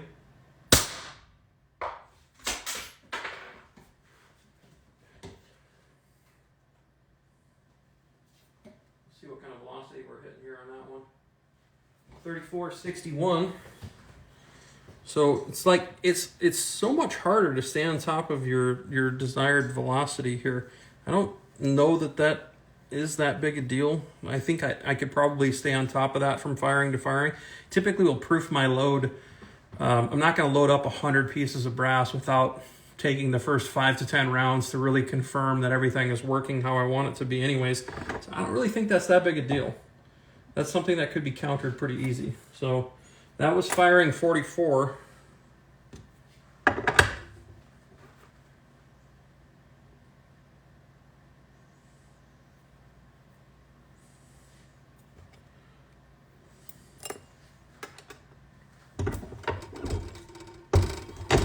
Yeah, there's that significant camo, right? Feel that shoulder hit, and it's quite a lot to get it to move.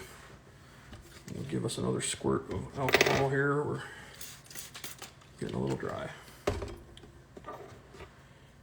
It's nice to have a nice little microfiber cloth like this, and you just kind of hose it down with some isopropyl alcohol. And when you're doing stuff like this, you can get your cases nice and sticky, nice and clean again. So it'll grab that chamber wall. Jake asks, what bullet is this by chance? This is an 80 grain Berger Target VLD. Or VLD Target, excuse me.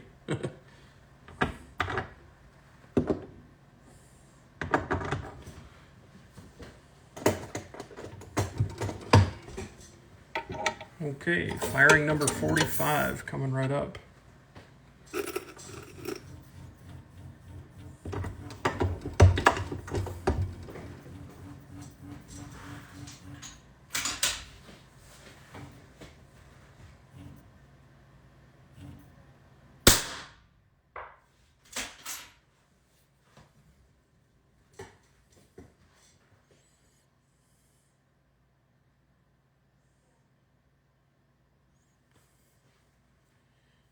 45 and still alive.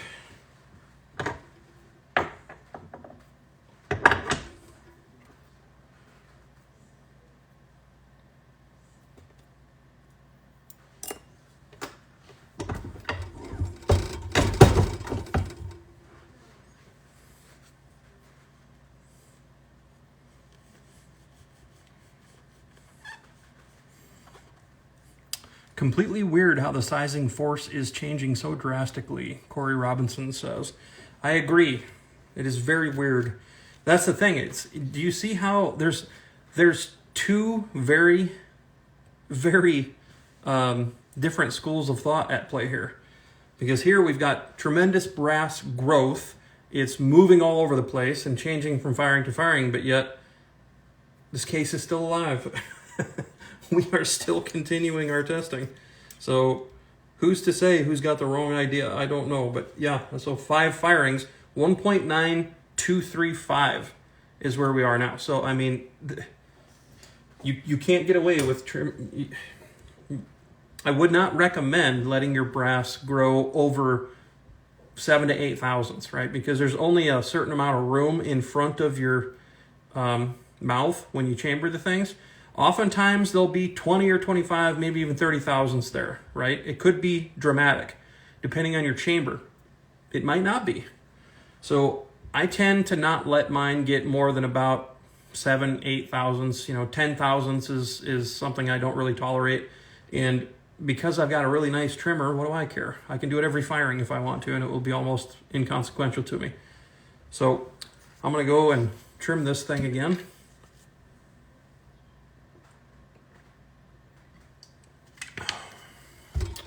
And then we'll continue.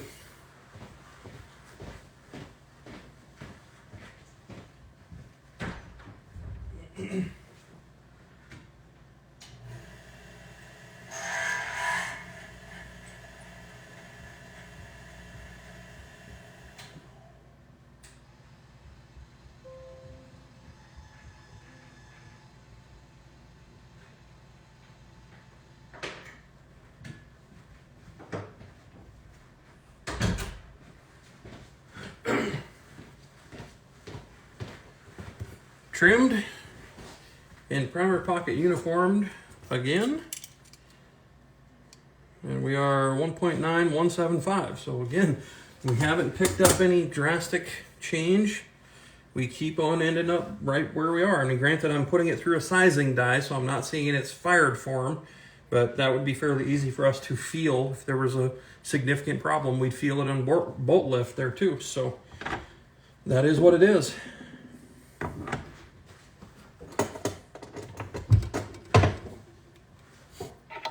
Primer pocket was a little looser there, but still well within what I would consider to be a proper hold on that primer.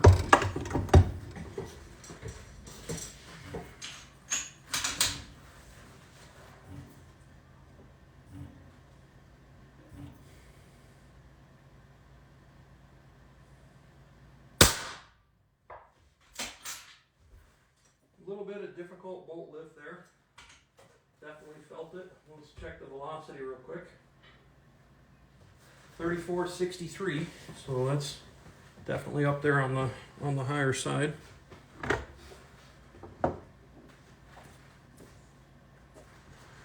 So we are at firing. That was shot number 46.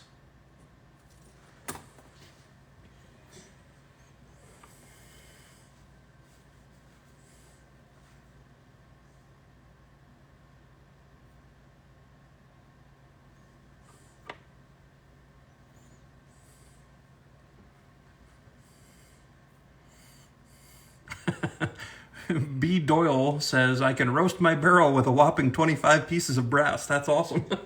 That's exactly what this means. These American brass manufacturers are clearly here to stay.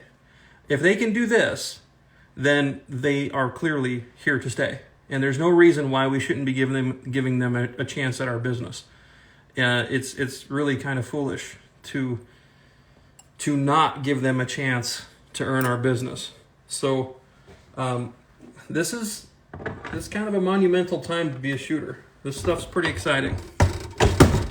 Nice and easy sizing there on these now. Like obviously we've modified the grain structure of this brass so much beyond its original form that it's not even remotely like it used to be. So who knows? Who knows where this thing's gonna end?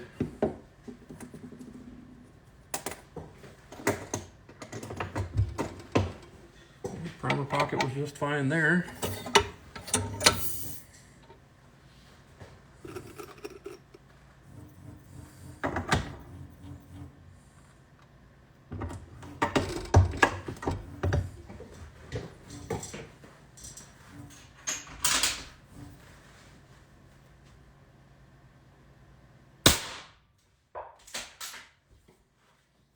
Really annoying that heavy lift though. You know, that's definitely a factor. 3429. That heavy bolt lift on ejection, I don't appreciate that at all. And obviously, we're having to set back so much to counter the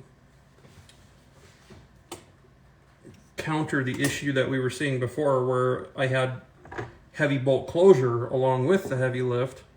So I can say that despite the fact that the brass is surviving, I don't really appreciate that much. So that was firing number 47 right there.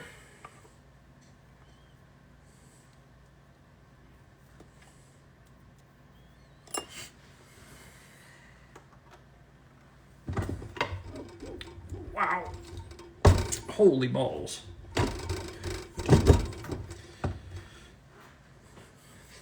I almost had to bust out the long handle on the old coax on that one. You know, now I'm not the biggest guy in the world, but I'm not like tiny either. That was pretty rough. Is the lift from the shoulder or the base not reforming after expanding in the chambers? So far as I can tell, it's the headspace, because when I've measured, each time that I've measured the case web, it has not been able to explain what's happened. So we're only seeing the same numbers every time. When I, obviously if there was a spring back problem, I'd be able to see it here, but we're at, it's possible we're finally starting to see it, but I don't think so, because we're at 469, and that's right where we've been after sizing, you know, within a half a thou or a thou. I mean, it gets tough to kind of measure that sort of thing, but I mean, it's pretty close. So I'll take a look after we fire it this next time, and that'll tell me also.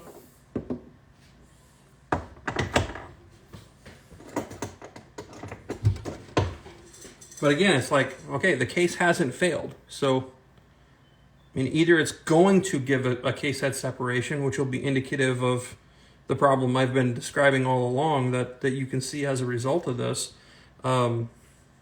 Realistically, it's just, yeah, and I am seeing a secondary dimension here form. There's kind of a secondary ring forming about right here.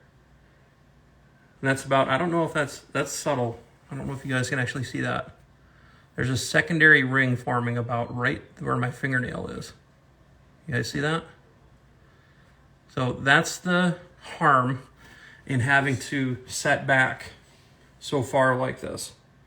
So I'm gonna reach in there and just see if I can feel that.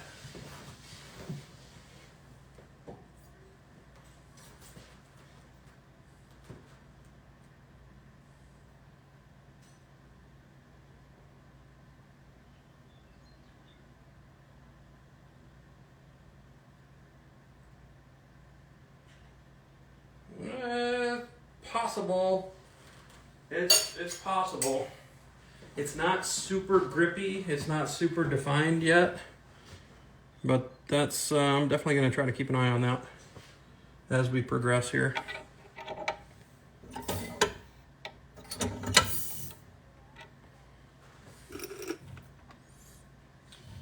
The way I'm seeing, you know, that super heavy bolt lift, but yet no problem closing it, that's the issue when you start setting back as far as I'm having to in order to keep the brass operational.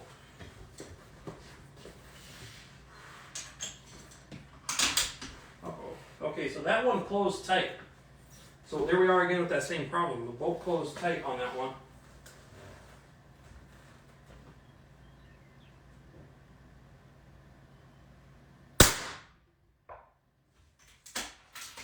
Massively heavy bolt lift there. That thing, I had to wrench that thing out of there. 34 foot per second, so there's no change in behavior in terms of pressure or anything like that.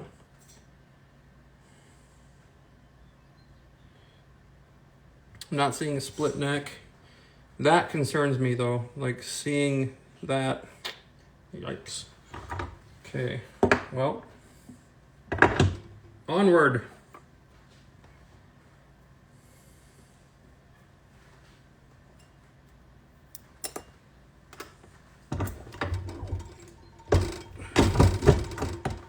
Yeah, so even like that was nasty heavy cam over right there, you know, so like I'm setting it back, but even with that setback, even with that setting, to still have heavy bolt closure, that's rough. You know, like you know that you're flirting with disaster when you start seeing behaviors like this.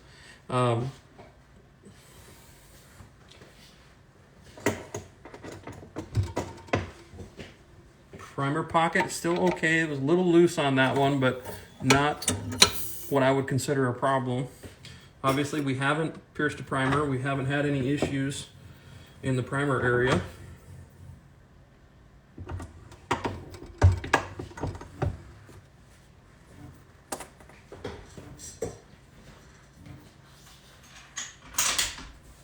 Yeah, stiff bolt closure there again.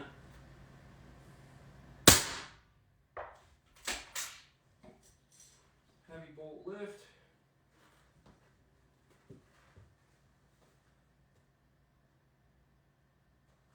$34.50 foot per second.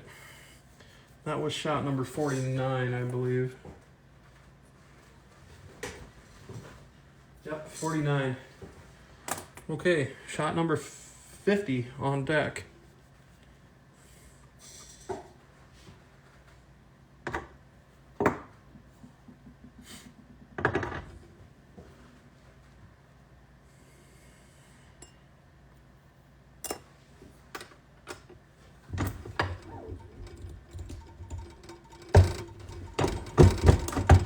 Wow.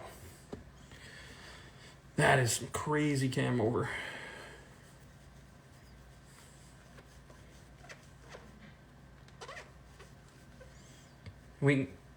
I can see this line that's above the case web is getting more defined.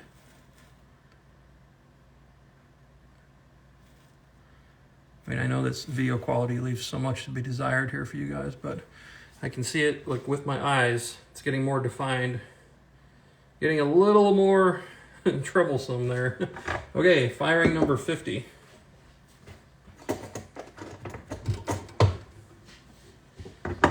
Primer pocket still okay.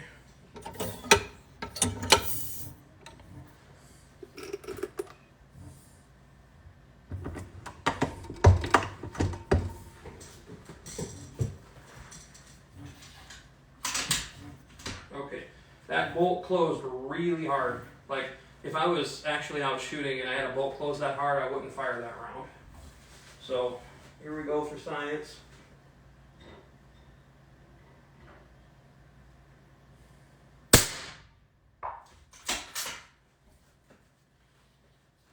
Okay, it lived. We're running into the same thing there though. We're like, okay, if I wouldn't keep setting the shoulder back more, I would not be able to maintain operation of this case. And interestingly enough, we do not have a split neck yet that I can see. The case looks good with the exception of that. Obviously the base has been essentially work hardened now. And so while we had all of those pressure indicators, I don't see any new ones that have been formed since.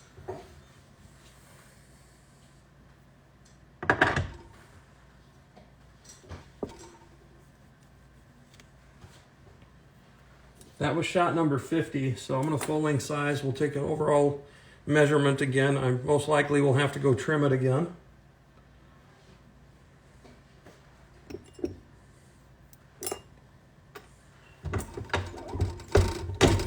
It wasn't quite as hard to size that one.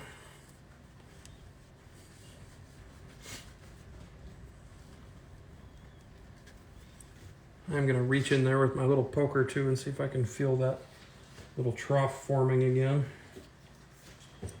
Overall length this time around 1.923. We're seeing heavy growth there yet. That hasn't changed, so I'm going to go trim this and we'll see where we go.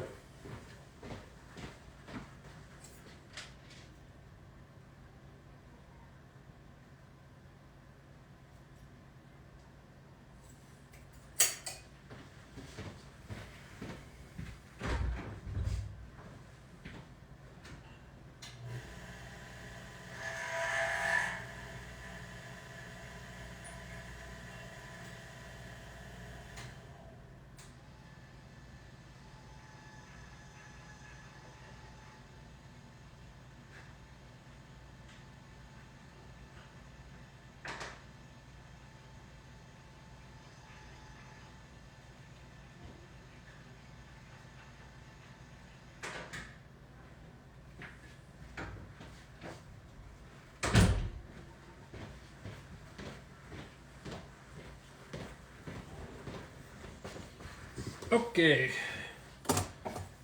trimming is complete. 1.918. Yeah, 1.9185. So we are picking up a little length there. That's, of course, even after we've sized. So I've trimmed and uniformed the pockets again. And so this is firing number 51 that we're about to do here.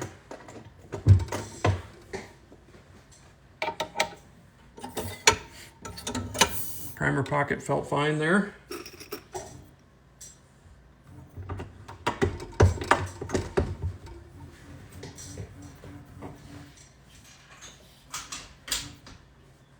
Stiff bolt closure still.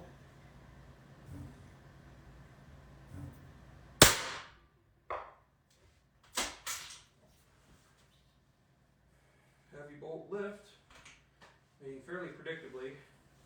If it closes and it's stiff, it's typically going to be pretty stiff when it opens. 34.58 is the velocity on that round.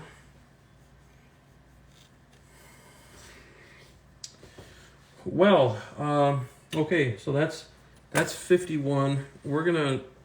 I'm just gonna go for it. We're gonna go ahead and seat that, take that sizing die and we're gonna push it back yet again. I mean, at this point, we're like, I've set back probably about 5 thousandths or more. I mean, it's pretty pretty dramatic, the amount of change that I've gone from virgin. So I'm going to get my headspace gauge here. We'll size this piece. We'll see exactly what kind of setback we've got.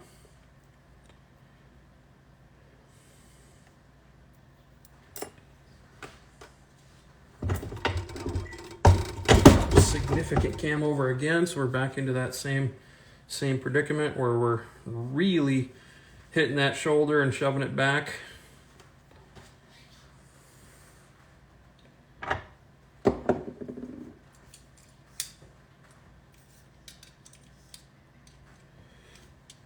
So we're at 1.533. Now that's a little long. I mean, realistically, I still need to be further in there. So I don't know. I'm gonna go chamber this case. We'll see what it feels like. Yeah. 1.325 is where I've got to be in order to have it work. So I mean, we're not there yet.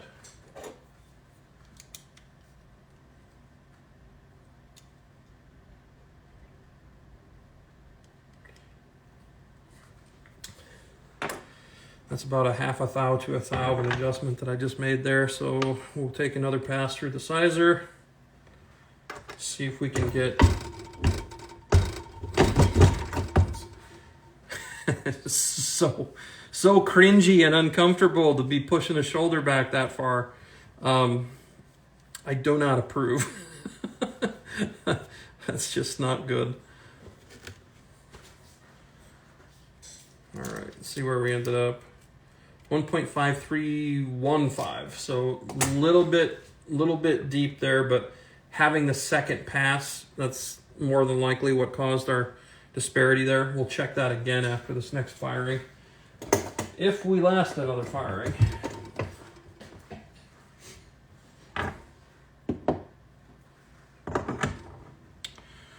Stebby asks, are you going to rerun this test someday, annealing every time? That's a possibility. Realistically, this is my main goal here, was to try to put as much stress on this brass as possible. So annealing every time, obviously that will take some of the stress out and we could see then, but realistically, if you're annealing every time, you're probably going to have better results. This test can take forever. So it is a possibility, but I have no immediate plans to do that. Because frankly, if you're getting 40 plus firings out of your brass, I don't know what you can possibly be asking for beyond that. I think realistically, the annealing every firing is probably just going to buy you a little bit of accuracy and a little bit of uniformity across the process, if I had to guess.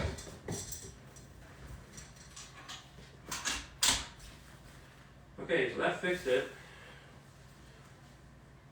Bolt closed very easily that time.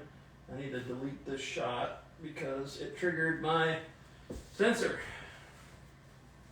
I closed the bolt a little too hard and my recoil sensor got triggered.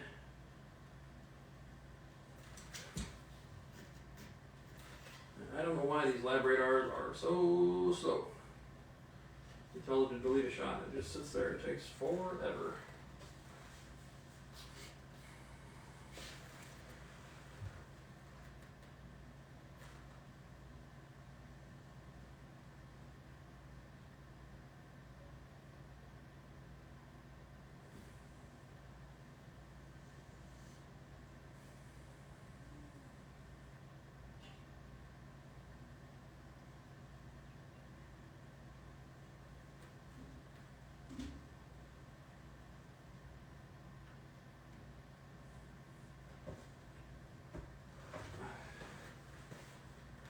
What's going on here with this thing?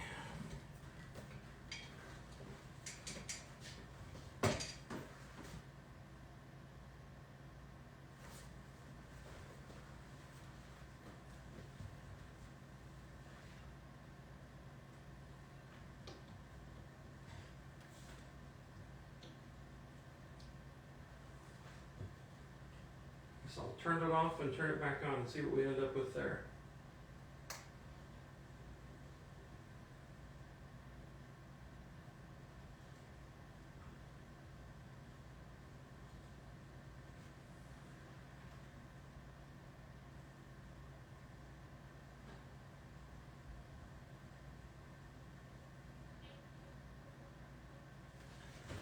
Okay, looks like we're fixed.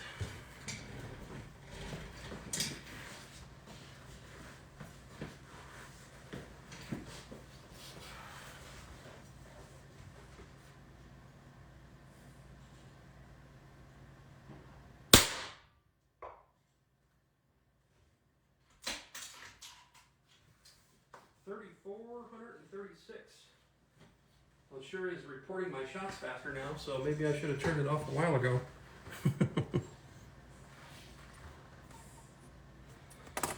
So that's 52 firings.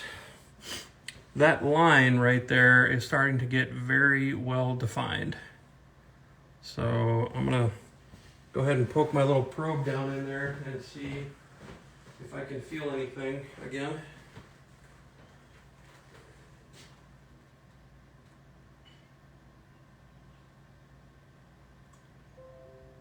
Okay, that's a pretty substantial.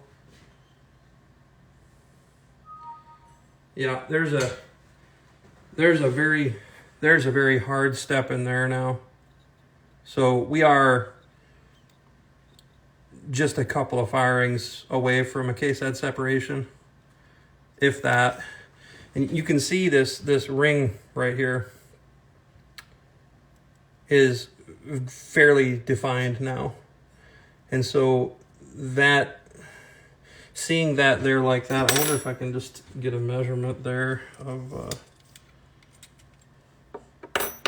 let's see exactly where we're at. Yeah, it's not something that's, the dimension on the diameter isn't changed enough to where I can really see anything. But I can feel that geography on the inside, and you can see that ring from the outside. So I mean, I'm right up against case head separation. We are, oh, let's see. Okay. Yeah, what did I say? 52 firings, I think there. We're on that. So I think I'm gonna go ahead and call it there. I'm not too excited about having my chamber etched by a case head separation, so I think I'm gonna we'll suspend testing there. I don't see a split neck or anything here, so I think at that point we're gonna go ahead and call it. I'm gonna full length size it one more time and feel the primer pocket just to make sure it didn't expand on that one firing and change drastically. But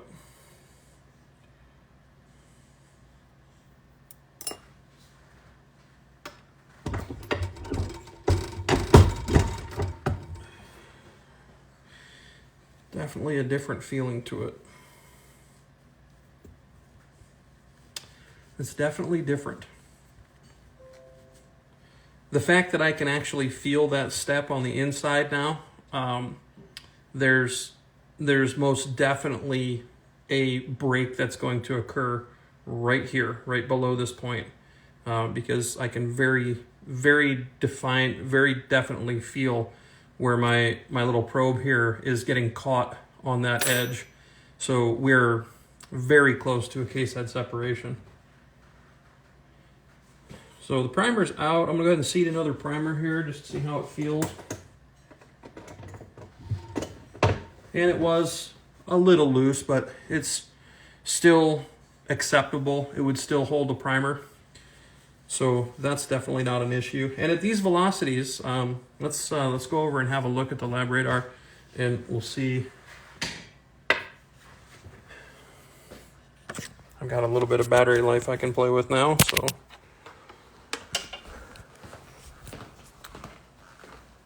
We'll back up one screen here.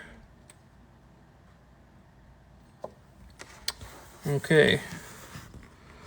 There's our numbers. So we've got an extreme spread of 67, standard deviation of 14.5, 51 shots on here for record, so we're just one shy. It didn't pick up one of my shots. And you can see the numbers. There they are. So we're running pretty close to the same pressures as we saw, same velocities as we saw with the Alpha OCD brass. Wow, what a day. This is what it's all about right here for me. Doing the science, doing the shooting, doing the testing, seeing what actually is. I forgot to, when I primed that piece, I should have done like I did before and showed you guys the handle and everything, but on the CPS, but you'll have to take my word for it. The primer is still very much in there. Point in fact, I wonder if I can even try to push it out. Let's see here. So I've got this little decapping rod here, and I stick it in there. And I'm going to go ahead and put these back on before I go start doing something stupid like this. But I cannot push that primer out of there with my hand. In the case of a loose primer pocket, you can do something like this and you can shove that primer right out. So if you can't push it out of there by hand, it's in there well enough to where you're typically not going to have a problem. Jake Hardy asks, how long is that barrel and what charge was that? So I'm running at 41.5 grains of H4350 behind an 80 grain Berger VLD Target. And the barrel is a 26-inch barrel. So pretty standard barrel length for a 22 Creedmoor. And so this is pretty telling. You know, here we've got two American brass manufacturers that are allowing you to go 40 plus firings. Now, depending on how you look at this, it's very obvious to me that they have different schools of thought about how they're going about building their brass, right? Because in the case of the Alpha, it's shot-to-shot consistency in terms of how the brass was flowing and moving, how it felt when I was performing the sizing ops and when I was inserting primers was extremely uniform, very consistent from firing to firing. The brass growth was not even a half a thousandth almost in per firing in many instances. So I was able to go 10 or 15 firings before trimming. And that kind of consistency, it seemed to show up a little bit in how it felt. Now, how it shot, I don't really want to focus on that too much because it's really not a fair thing to be doing a manual process like this and expecting the brass to perform. I mean, granted, we did a head-to-head comparison here, but I mean, my firing position's not the greatest so that I can take advantage of just shooting out the window here with the lab radar set up. And bottom line is, I think I'm going to do some other tests when it comes to accuracy. I'm going to use large batch. I'm going to take 100 pieces of brass, fire through it, get it formed, get a load developed, and then see what they can do across maybe 100 pieces and see how it works. So we'll see more about that. But either way, I mean, I'm sitting here shooting a 1 MOA target at 300 yards, fellas, and you can hear the impacts. I mean, it's just, I never missed, right? So it's realistically, it's extraordinarily capable. Both of them are very capable. I would give the slightest, I'm not even going to say it. Bottom line, it was a very fun, very illuminating test. I thank both Alpha Munitions and Peterson Cartridge Company for providing such a amazing opportunity to work with American manufacturers and see what their brass can do under real-world conditions, real-world firing, and then too, they're obviously two very different companies with two very different ideas on what should be done, two very different kind of mantras, so to speak, on how the brass is supposed to behave. And it's going to take a lot of testing, fellas, to see exactly who is right. I certainly cannot make that proclamation right now. It's going to take quite a lot of testing to see who is right. So I know that I'm going to catch some flack for not continuing with the Peterson, but you don't really have to have a lot of experience to understand what I'm running up against there. Brittle TV asks, how many firings on the Peterson? We got 52 on the Peterson. And I elected to stop the testing at that point because I felt that we were a firing or two away from a case head separation. So I know I'm going to take some flack for that, but hey, I'll tell you what, I'll perform the testing again, but this time you guys send me your rifle and I'll do it until failure. We'll see where the case head separates in your chamber. So if you can feel it on the inside with a probe, fellas, it's there. And you can't explain it away. If you can feel that little ledge and something's grabbing on the inside of that case, then you know the case head separation is imminent. Based on how much I had to set that die back in order to stay on top of the brass flow is further proof of that. Okay, so use your head, right? Don't come at me unjustly on that. Anybody that's done this to any appreciable degree and done this kind of testing before, you know that we're right up against it. I mean, you can see it on the outside and you can feel it on the inside, and I don't even have a proper 90-degree pick there. I mean, so if I can feel it with that slightly angled pick, it's for sure going to have a case head separation soon. So guys, it was a blast doing this, and I enjoyed having a conversation with you guys while I was doing it. We're going to do more stuff like this on the channel here in the future, so please do tune in, and I hope you enjoy the rest of your evening.